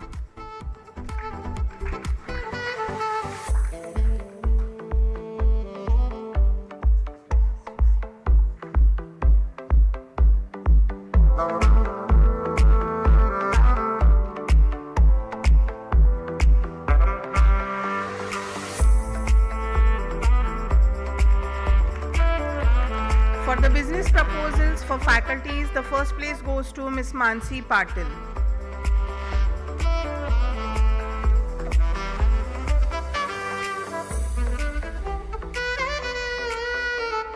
I don't think so, she is here.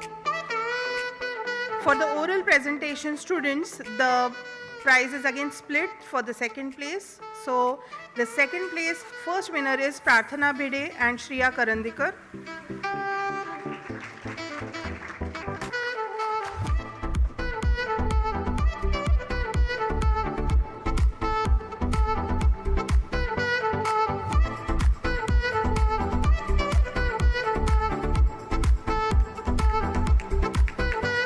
And the second winner of the second place goes to Vedika Tandale.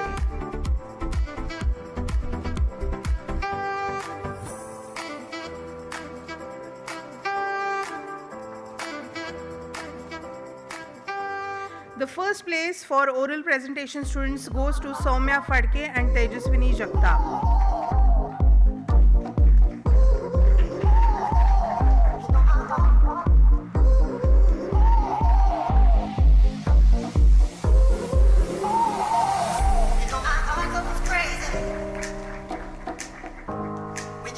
Thank you so much, sir. You can remain seated.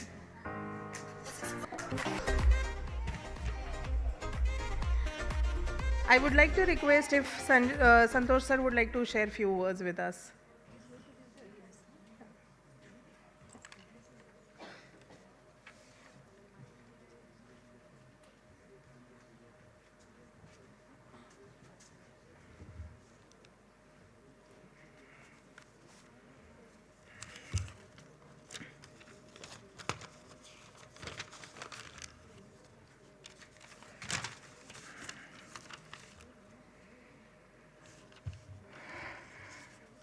Dignitaries on dais, students, and all attendees and faculties. It's an absolute honor to be here today alongside all the great leaders and talk about a topic which is not only close to my heart, but an essential key of the hour, green fashion and sustainability. Fashion today is not only limited to aesthetics and designs. It is much more than that. Fashion comes with inbuilt responsibility towards the planet, and as the people of fashion, we need to be more mindful on our choices, decisions, and visions. As we gather here under the theme of Future of Fashion, we recognize that sustainability is no longer an option but a necessary. The vitality of fashion lies not only in its ability to evolve creatively, but in its power to generate, uplift communities, and restore the delicate balance between nature and industry. If we have to explain green fashion and sustainability in a few sentences, I would say it is a way of living considering the environmental and social impact in mind. As we speak, our committee members in CMI and many brands are constantly putting their effort on reinventing the process and ways to achieve the goal. I am happy to say that Peppermint is also one of them. There was a time when fashion was so fast-paced that all the other aspects of it were not considered enough. But fortunately, with the generational change, green fashion and sustainability has become the key factor of brand building. Fashion as a category has always been immensely revolutionary, but now the world is making a conscious effort to change the outcome of it. It all starts with taking a small step as not throwing the discarded small pieces of fabric in the dump yard, and rather finding a way to reuse it or hand it over to vendors who will be using it to make another product, or minimizing water and chemical use, or just designing products with circularity in mind, ensuring they can be reused, repaired, or recycled. When the question about redefining fashion comes, the answer lies in our commitment to responsible designs, ethical production, material innovation, and consumer awareness. CMI is putting immense efforts to educate their members through various ways, doing workshop and knowledge sessions to educate the members to make them aware of legislations, how to use new techniques, reducing textile waste, and incorporating recycled fabrics into production lines. Helping members in adopting compliance standards that benefit workers as well as the environment, putting up theme pavilion on sustainability in various exhibitions. We have a long way to go, but at least we have started to talk on the path of making the environment clean. As a fashion community, the goal is to bring all the brands together and work on this initiative collectively. Collaboration is the key to make this initiative successful. Many Indian and global brands have already started setting benchmark for sustainability. At Peppermint, we have started taking initiative like using solar panels for power supply. All our vehicles are EV. We are also working with vendors to reuse the waste fabrics, and also we are making a conscious effort to choose reusable fabrics. All these sources have made the initiative easier to achieve, and especially with your current generation of students who are so proactive, energetic and enthusiastic towards the environment, it is definitely going to bring very impactful changes. Social media has also been playing a key role in to all these. The power of social media has made many things achievable in a very fast and effective manner. If you all, as a student community, comes together and plays to take even smallest effort, that collectively will bring immense change in the industry. This initiative by SOFT is commendable, and I hope looking at SOFT, other institutes as well gets inspired and come together to bring more such platform which will eventually change the industry practices. As leaders, educators and stakeholders, let us place to make fashion a symbol of vitality. Let this conference be a catalyst for transformation, inspiring collective action that extends beyond discussion and into tangible change. With great enthusiasm, I am looking to the insightful sessions, groundbreaking innovations and meaningful collaboration that has been emerging from this forum. Together, let's redefine fashion as a celebration of sustainability and responsibility. Friends, I just want to share with you some facts. Looking at our Indian demography, I think very few are taxpayer, and most of the majority is under below poverty line.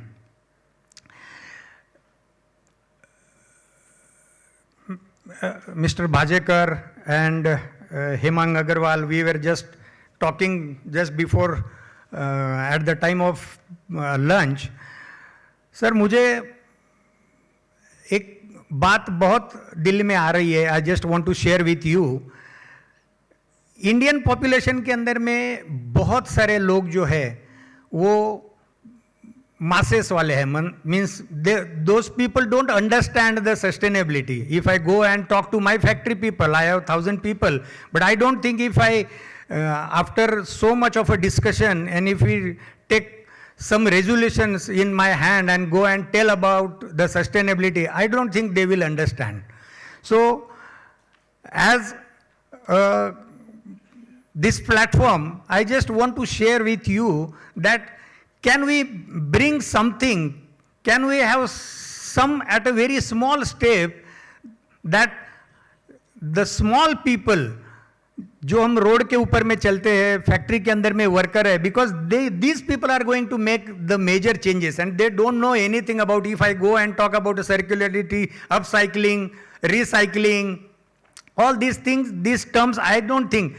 मैंने बहुत साल पहले course किया था 7 Habits of Effective People, and in that course, जब course होने के बाद में है ना, we got one short, only 7 habits. एक छोटा सा शीट था जिसको लैमिनेट किया था, and everybody use to keep in their pocket. तो हर रोज, मतलब अगर हैबिट नंबर 7 है शार्पन द सॉ, तो मुझे पता चलता था कि अच्छा ये 7 हैबिट है जो मुझे रोज करनी है.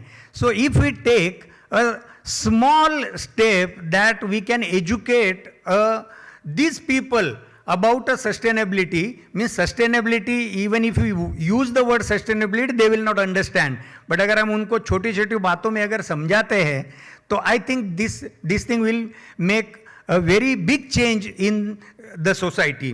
क्योंकि मुझे लगता है कि एक काम होता है कि research and innovation, these people, so many people at the global level are doing all these things.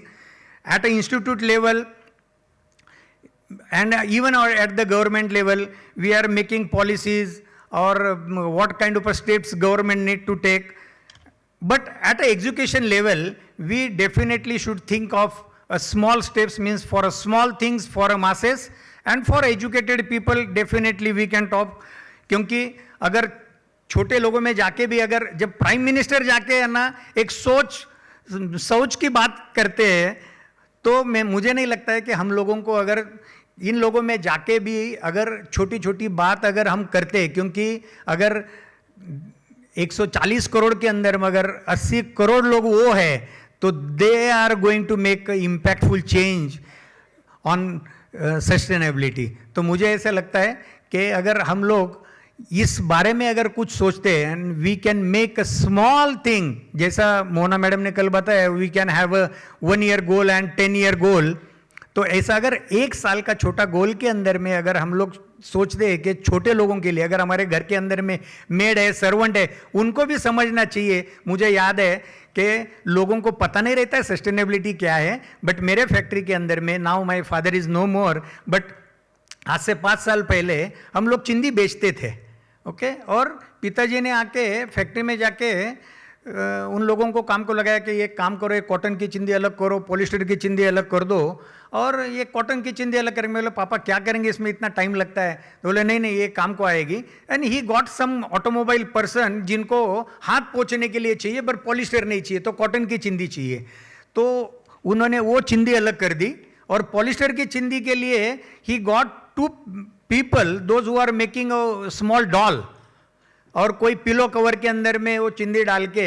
So right now जब हम इतनी बातें करते हैं, तो अभी मुझे समझ में आ रहा है कि that was nothing but a sustainability. So ऐसी छोटी छोटी बातें हैं। तो मुझे ऐसा लगता है कि yes, this is a great initiative which we are taking. So definitely this is going to be a change, impact on a society. Thank you very much.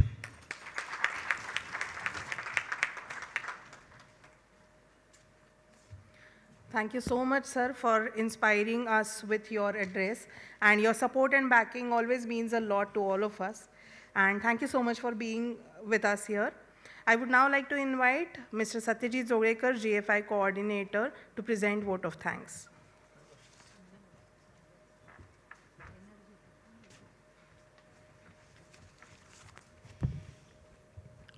Very good afternoon.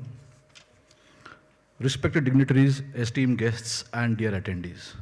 It is an absolute honor for me to extend a heartfelt vote of thanks on behalf of Green Fashion India, an initiative of Maharshi Karve Stri Shikshan Sanstha's School of Fashion Technology.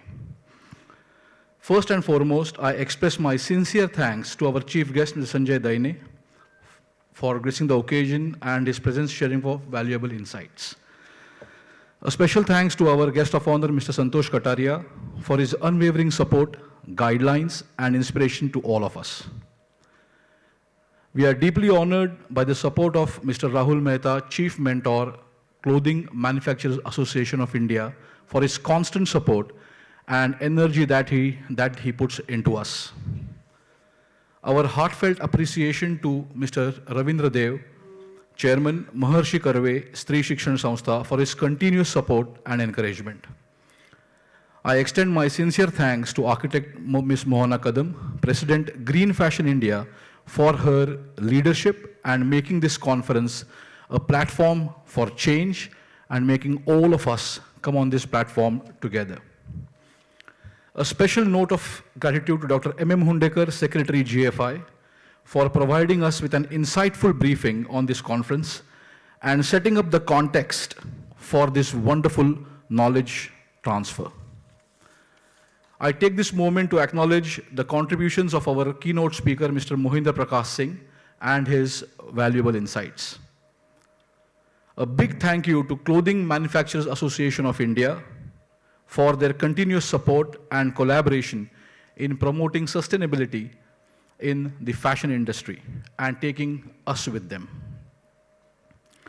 I would like to express my sincere appreciation to Yojak, our esteemed knowledge partner. A loud shout and thank you for the GFI Advisory Board, GFI Executive Committee, GFI Steering Committee for being with us for all this time and making us pave the path for this change. And most importantly, our GFI core team, Ms. Madhura Joshi, Mr. Umesh Dharmadikari, Ms. Anjali Chavan, Dr. Sudhakar Zadav, and Ms. Reena Chaugule, for all the efforts that have been instrumental in shaping the vision and execution of this conference. We are immensely grateful to the GFI participating institutions for their committed support and collaboration in making this conference a grand success. A special word of thanks to all faculties, teaching staff, administrative staff, Master of Design students, and support staff for their dedication and behind-the-scenes efforts to make this a grand success.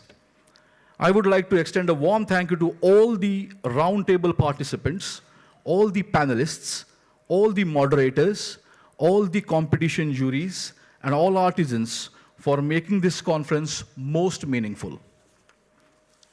I would like to say thank you to Dr. Garima Bhalla, Principal Soft GFI Steering Committee, for her unwavering support and constant encouragement for making this conference a grand success. Most importantly, a big thank you to all the students who have traveled long and far to attend this conference and who have driven us to come to this point and offer whatever each and everyone in this room has to offer. Finally, thank you from the GFI coordinator, that is me, Satyaj Zoglekar, Ms. Mallika Samant, our host, and Dr. Yogesh Bokil for supporting this event to the extent that we could. See you next time. It was a pleasure having you all over here, and I invite Mallika ma'am to take it further.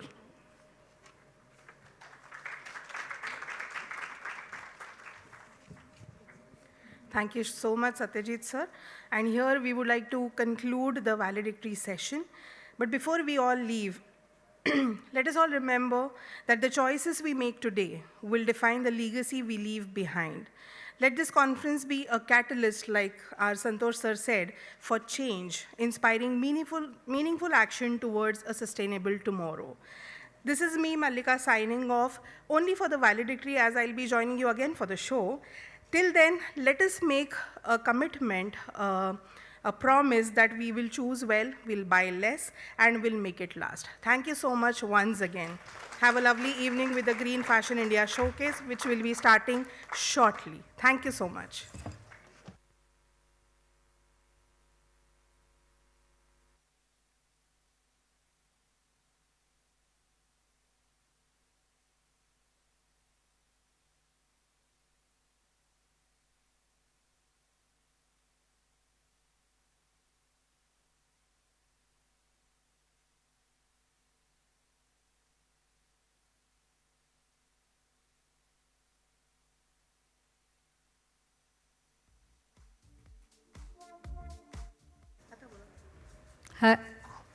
I think we need to appreciate Mallika for her wonderful anchoring throughout.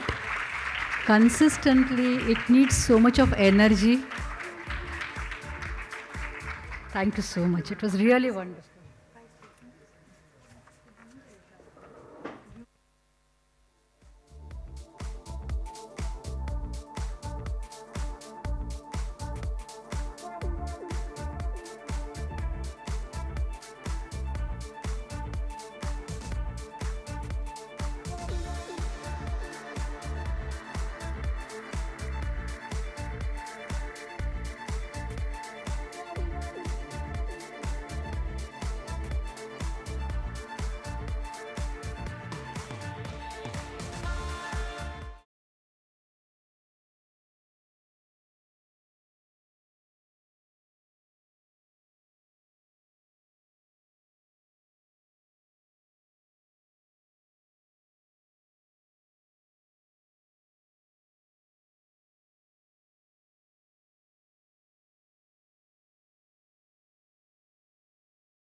A very good evening, ladies and gentlemen. Welcome to the most exciting and most anticipated part of Green Fashion India Conference 2025, the Green Fashion Showcase. This is a spectacular display of creativity with participating institutions showcasing their innovative collections considering sustainable, green, and responsible practices. Please put your hands together as we begin with our first sequence.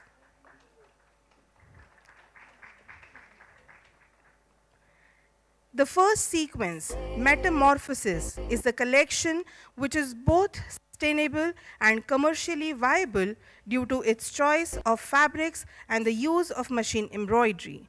This represents a decaying leaf. A change in the leaf, its color, texture, and weight serves as the primary inspiration. The process of metamorphosis is the central focus of this collection. The decaying leaf symbolizes the natural cycle of life, decay, and the renewal, a powerful reminder of the impermanence of all things and the beauty that exists even in decay. Please welcome the collection Metamorphosis.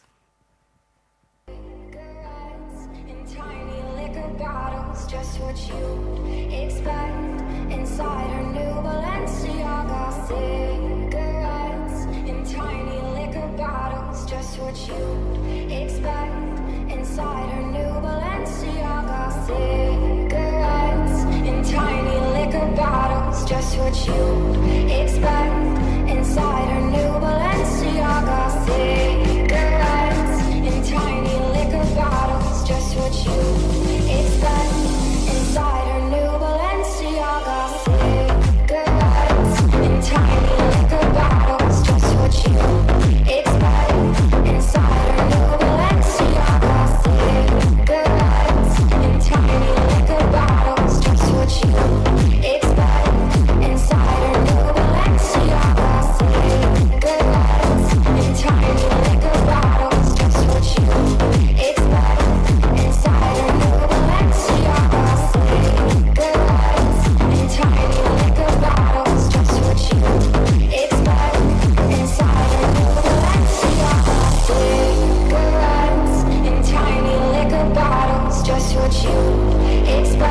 inside our new Balenciaga cigarettes in tiny liquor bottles. Just what you expect inside our new Balenciaga cigarettes in tiny liquor bottles. Just what you expect inside our new Balenciaga cigarettes in tiny liquor bottles. Just what you expect inside our new Balenciaga cigarettes in tiny liquor bottles. Just what you expect inside our new Balenciaga cigarettes in tiny liquor bottles. Just what you expect inside our new Balenciaga cigarettes in tiny liquor bottles. Just what you expect inside our new Balenciaga cigarettes in tiny liquor bottles. Just what you expect inside our new Balenciaga cigarettes in tiny liquor bottles. Just what you expect inside our new Balenciaga. A round of applause to all the designers for Metamorphosis. Our next sequence, Woven Bonds, the Threads of Love. This collection celebrates the timeless connection between generations of women inspired by the tradition of quilting old saris.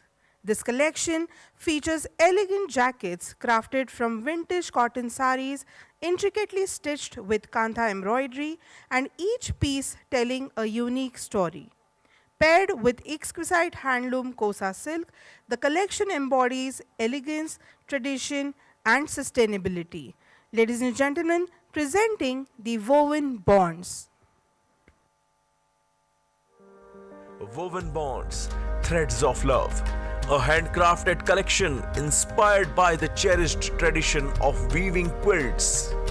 Our talented students have created a tapestry of prints and patterns, brought to life with intricate kantha embroidery.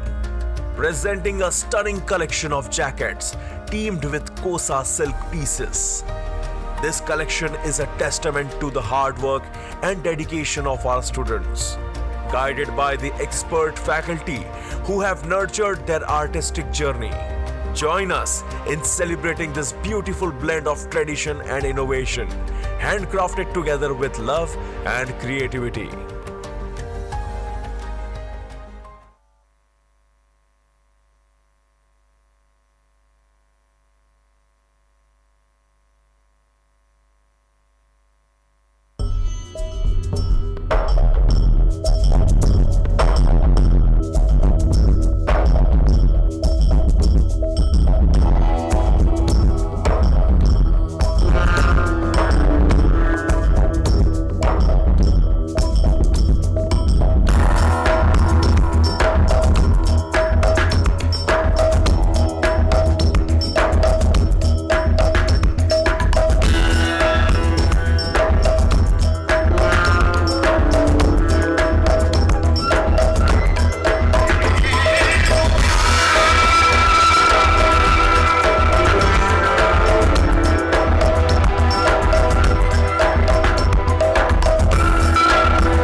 The woven bonds of sustainability with lot of responsibility. What a splendid collection. Moving next, presenting our next sequence, Sahaj, a Bagru printed collection. The Bagru print, a traditional hand block printing technique from Rajasthan, is known for its intricate patterns and natural dyes on fabrics like cotton, rayon, and silk. sourced from master artisans Ram Kishore Derawala. The collection honors this heritage while promoting sustainable fashion. Designed to appeal Gen Z, it seamlessly blends handcrafted elegance with contemporary style, ensuring the craft's revival and the fashion ecosystem's well-being. Ladies and gentlemen, presenting Sehaj.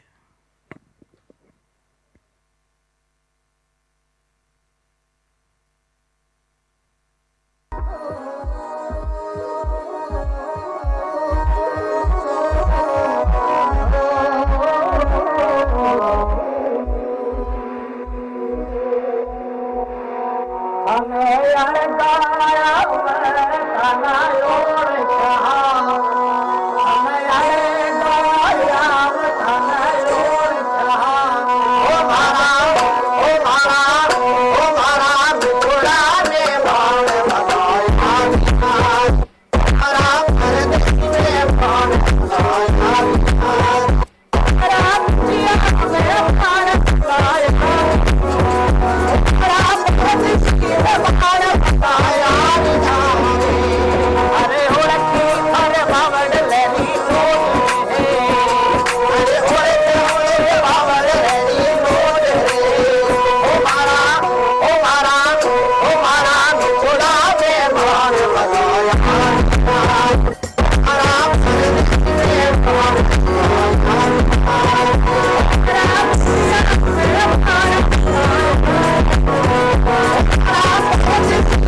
Sustainability mein sahajta. What a wonderful concept, everybody.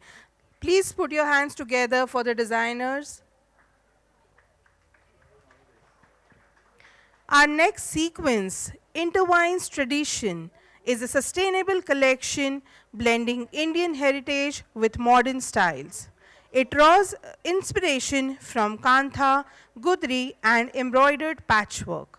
Crafted from discarded denim and industry wastes of cotton, the unisex corporate casual wear range features unique pairs of trousers, shirts, and jackets in blue, black, and white, celebrating the tradition, innovation, and conscious fashion. Ladies and gentlemen, let us intertwine in tradition. No,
Should we say intertwines traditions or blue is the new green? What a wonderful collection.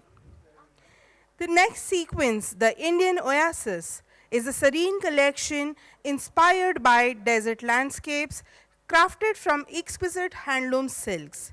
Featuring warm brown hues and intricate shibori dyeing, it mimics the fluid patterns of desert sands. Blending tradition with modern silhouettes, this collection embodies artistry, sustainability, and the beauty of nature. Ladies and gentlemen, presenting the Indian Oasis.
Ladies and gentlemen, we present to you our next sequence, Bamboo Elegance.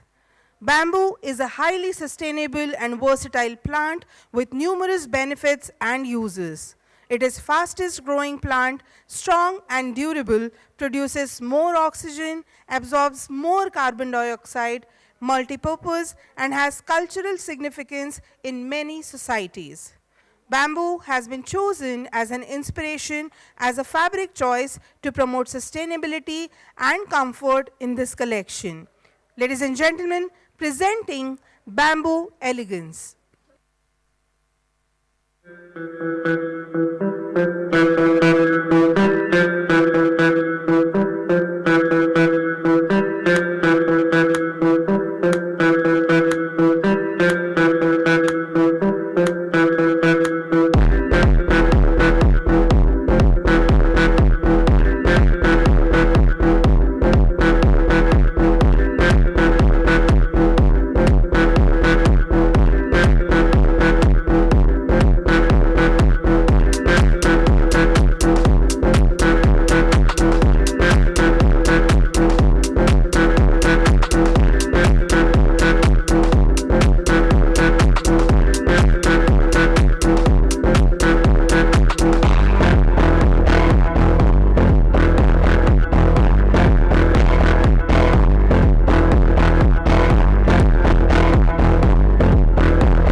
And gentlemen, the next sequence is about minimalism.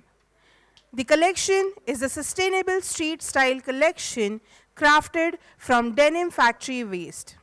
Inspired by Frank Stella's The Marriage of Reason and Squalor 2, it merges minimalism with self-expression, embracing individuality beyond conventions. The blue and black palette reflects the artwork's essence while braiding techniques and geometric silhouettes and depth. This collection is a bold statement of sustainability, artistry, and identity. And like I said, the blue is new green, presenting the minimalism.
Ladies and gentlemen, our next sequence, Skybound Revival, is a sustainable denim streetwear collection inspired by the sky's hues, textures, and movement.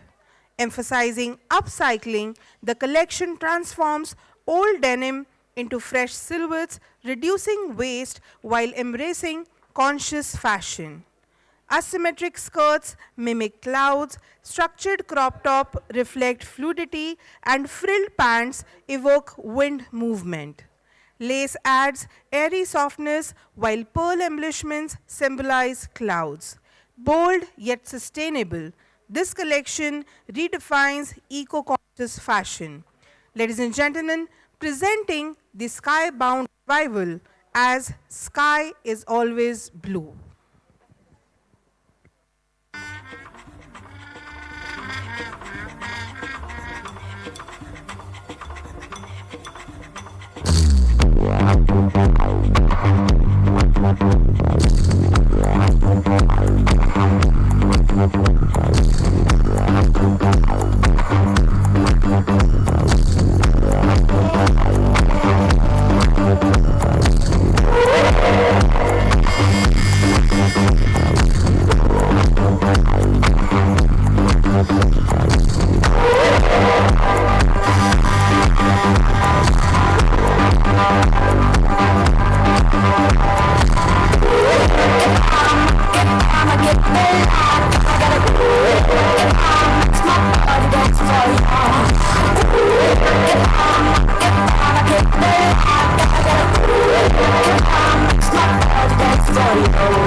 So I wanna feel oppressed without any rest. I wanna see you sing, I wanna see you fight, 'cause you are the real beauty of human rights.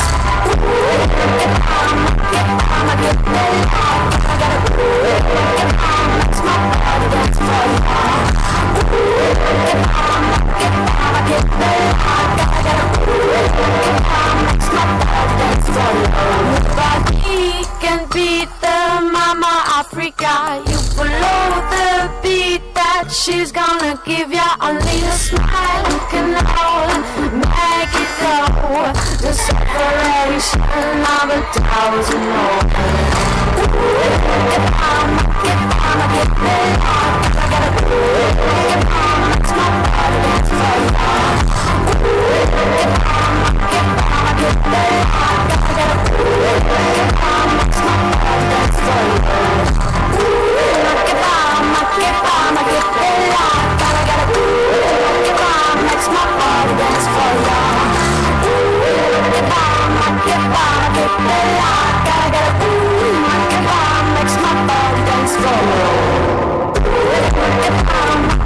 I'ma get ready.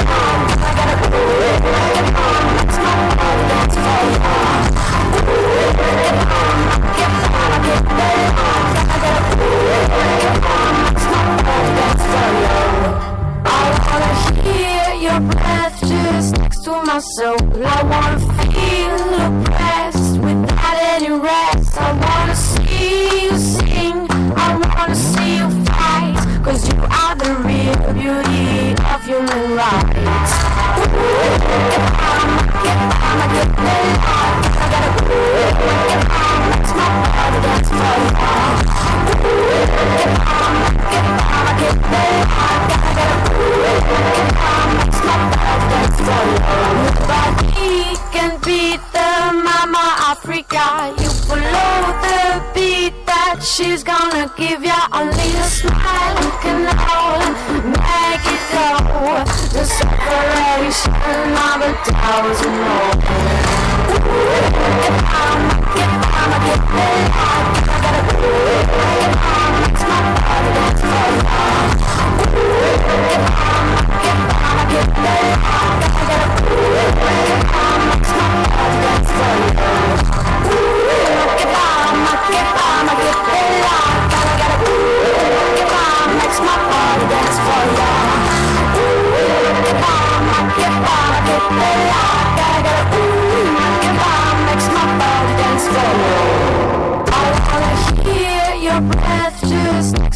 soul. I wanna feel oppressed without any rest. I wanna see you sing, I wanna see you fight, 'cause you are the real beauty of human rights.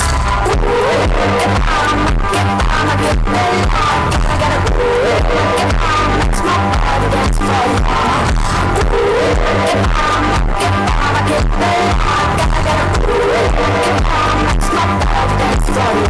I wanna hear your breath just next to my soul. I wanna feel oppressed without any rest. I wanna see you sing, I wanna see you fight, 'cause you are the real beauty of human rights. I'ma get better. I gotta makes my blood dance for you. I'ma get better. I gotta makes my blood dance for you. Nobody can beat the Mama Africa. You follow the beat that she's gonna give ya. Only a smile can hold.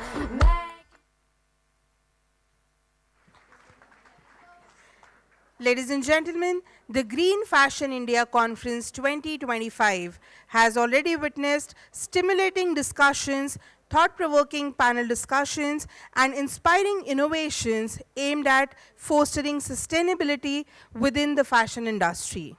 The Green Fashion India also provides a platform to showcase the creativity and innovations in design, keeping in mind sustainability and responsibility, especially by our youth. Ladies and gentlemen, we are very pleased to showcase the next two collections from School of Fashion Technology, Pune, to present the exceptional sustainable and green practices followed at every core of our academics. The collections are completely curated in-house and designed by our Gen Z. Hence, these are not part of the competition. Please put your hands together for School of Fashion Technology, Pune.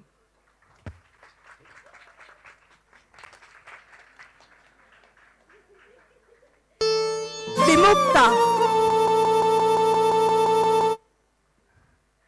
Vimukta embodies ultimate freedom where body, mind, and spirit flows with nature.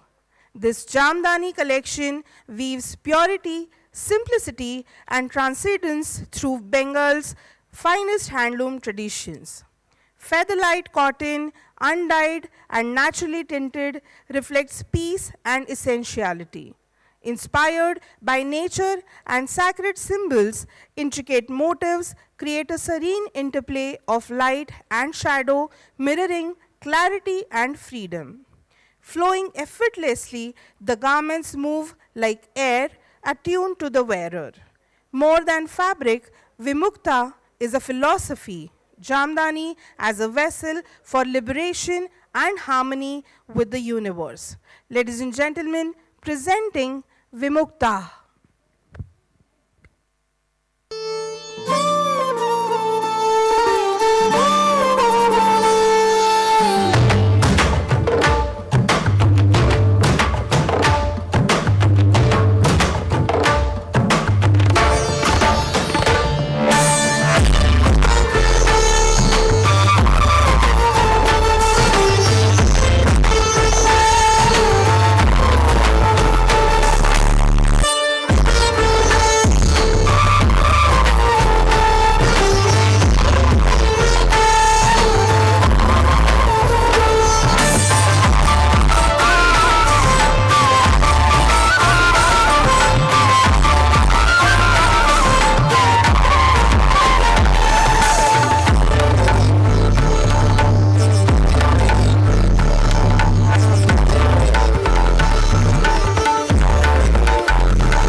Welcome to a celebration of heritage and modernity as our next collection, A Timeless Legacy, brings together two iconic crafts, Ajrak printing from Dhamadka and Bhujodi weaving from Kutch. With intricate patterns, rich textures, and unique embroidery, the collection brings tradition and contemporary fashion. Ajrak's natural dyes and Bhujodi's woven motifs tell stories of the land and its people, infusing every piece with cultural pride. This fusion redefines heritage, proving that tradition is not just remembered, reimagined. Experience the vitality of fashion where the past meets the present in a vibrant, evolving legacy. Ladies and gentlemen, let's witness a timeless legacy.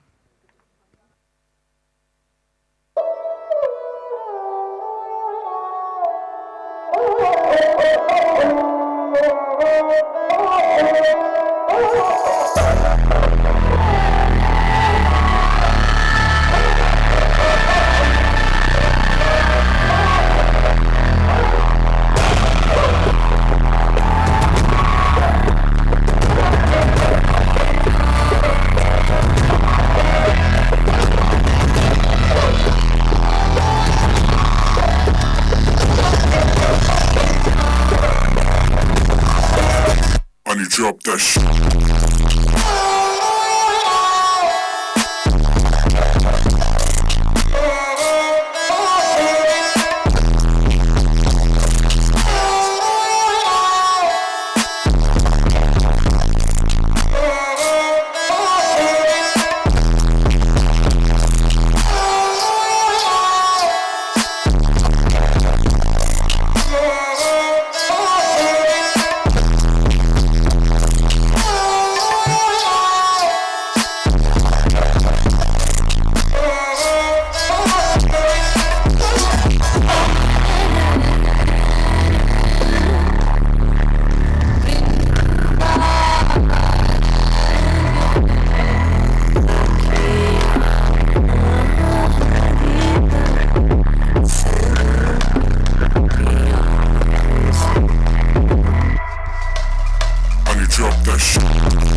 drop that shit.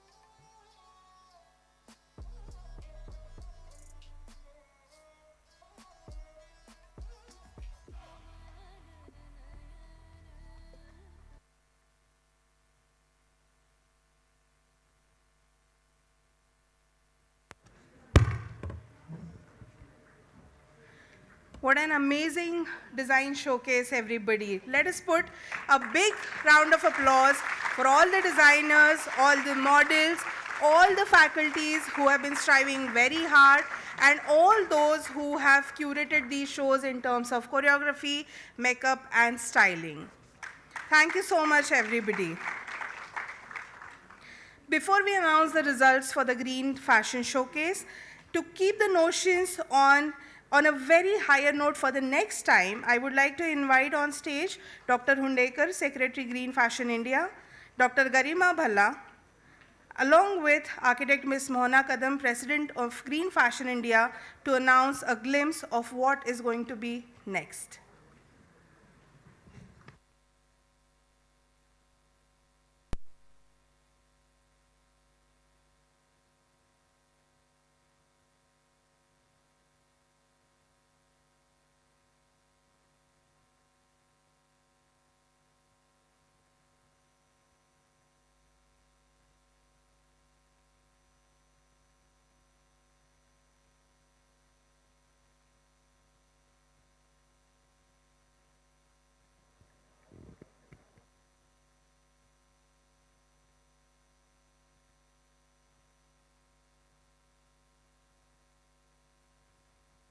Hello. Huh. So I will not take much time. Yesterday we had a very positive and straightforward discussion. And I think a lot of suggestions have come. So I'm sure we are going to have some committees, and I request Architect Mohana Kadam ma'am to just talk about, like what strategies we would be having in further. So in last 10, 14 years, I mean, this is the 10th edition, and we have been working for 14 years. And though this is a brainchild of one educational institute, this has reached this platform, and it has come to a level where we have a good number of people who are with us, whether they are mentors, whether they are academicians, whether they are artisans. So now time has come that we really consolidate it into an proper organization where we have an executive committee which is in force, we have people who are working for us, we have regular employees who can keep it updated. The GFI movement going on, because it has been observed in last 2-3 years we had wonderful sessions, but after that there was a gap. So now we want things to go on for the year. So there were various suggestions like having newsletters, like having specific fashion show for Green Fashion India. They were there was something like an app which was thought of. So we will be now sitting back again and working on this, and very shortly we will get back to you with all these details. And I'm happy to see in these last 10 years more and more people are getting involved, wanting to, so many of them yesterday even showed their interest to be active with us. So this is, we are really blessed and happy to see that, and we will keep working. And I'm sure Garima will give us all the support needed. Yes. Absolutely, ma'am. And I think I can promise you on behalf of all the people sitting here that they all are going to be with us the way they have supported us in last 10, 14 years. So I'm giving a promise from all of your side that we all will make it more better and better. Thank you so much for all the support you have given us till now. Thank you. I request three of you to kindly remain on the stage, and I would like to invite the jury for the Green Fashion Showcase, Ms. Rajashri Netalkar and Mr. Benjamin Itter, to give away the awards.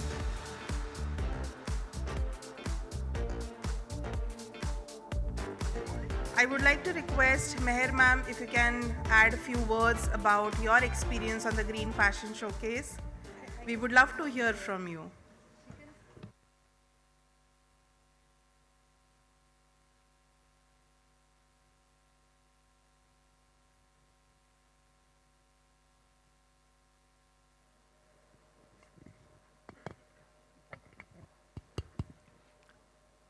Good evening, everyone.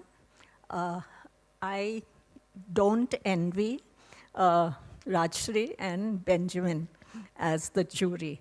I was watching the show and it was fabulous. All the collections were wonderful. I thought that the creativity was of a very high standard, and the construction, the finishing, everything was absolutely first grade. And I think I would not have been able to select the winners. And I am sure you have done a great job, but I don't envy your work this time. I have been watching the green fashion shows for, I think, ever since it started. Of course, there was a miss for a couple of years because of the pandemic. But every year, the shows get better and better, and the creativity of the students is really remarkable. The way they think of sustainability in every form, the way they have used the waste products and made them into gorgeous garments, it's excellent. I compliment the faculty. I compliment the students for getting such wonderful guidance from all the institutes that have taken part. I wish them all the best for GFI 2026. Thank you so much, ma'am. Ladies and gentlemen, now it's time to reveal the winners. I would like to invite for the second runner-up. The collection is Bamboo Elegance.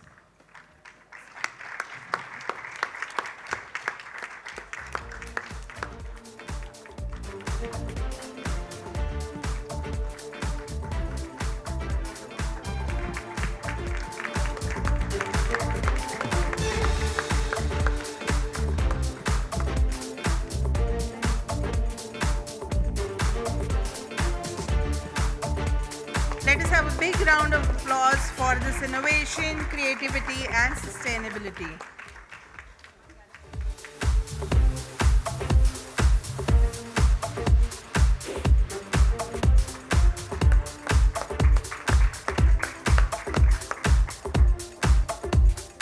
Heartiest congratulations, students.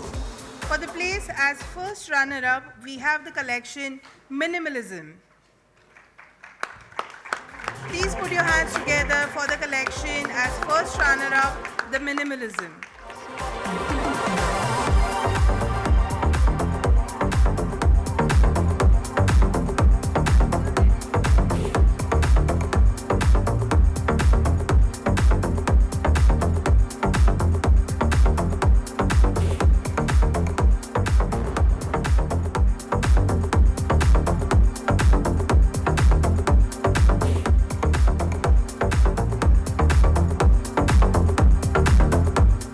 Thank you, girls, and congratulations.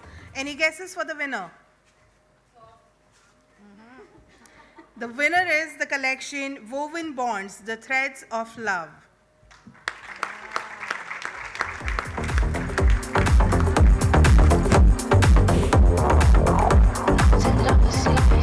The collection was mentored by Dr. Hundekar for Soft Nagpur, and ma'am is accepting the award on their behalf.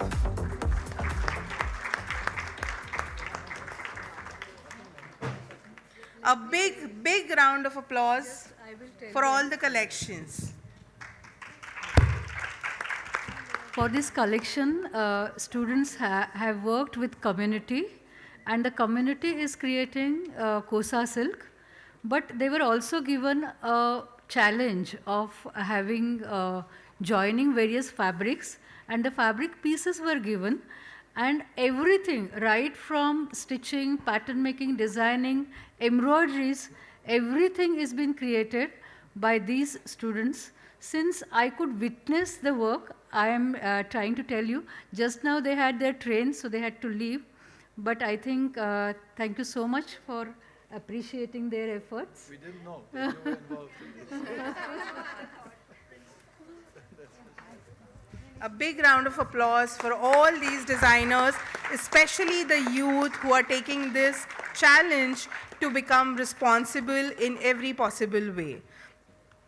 Thank you so much, everybody. And with this, we finally conclude the Green Fashion India 2025. And with the same enthusiasm, or probably more than this, with more quantity, we expect all of you to be there with us at Green Fashion India 2026. This is me, Mallika, finally signing off. See you, everybody, once again. Bye-bye. Have a lovely evening.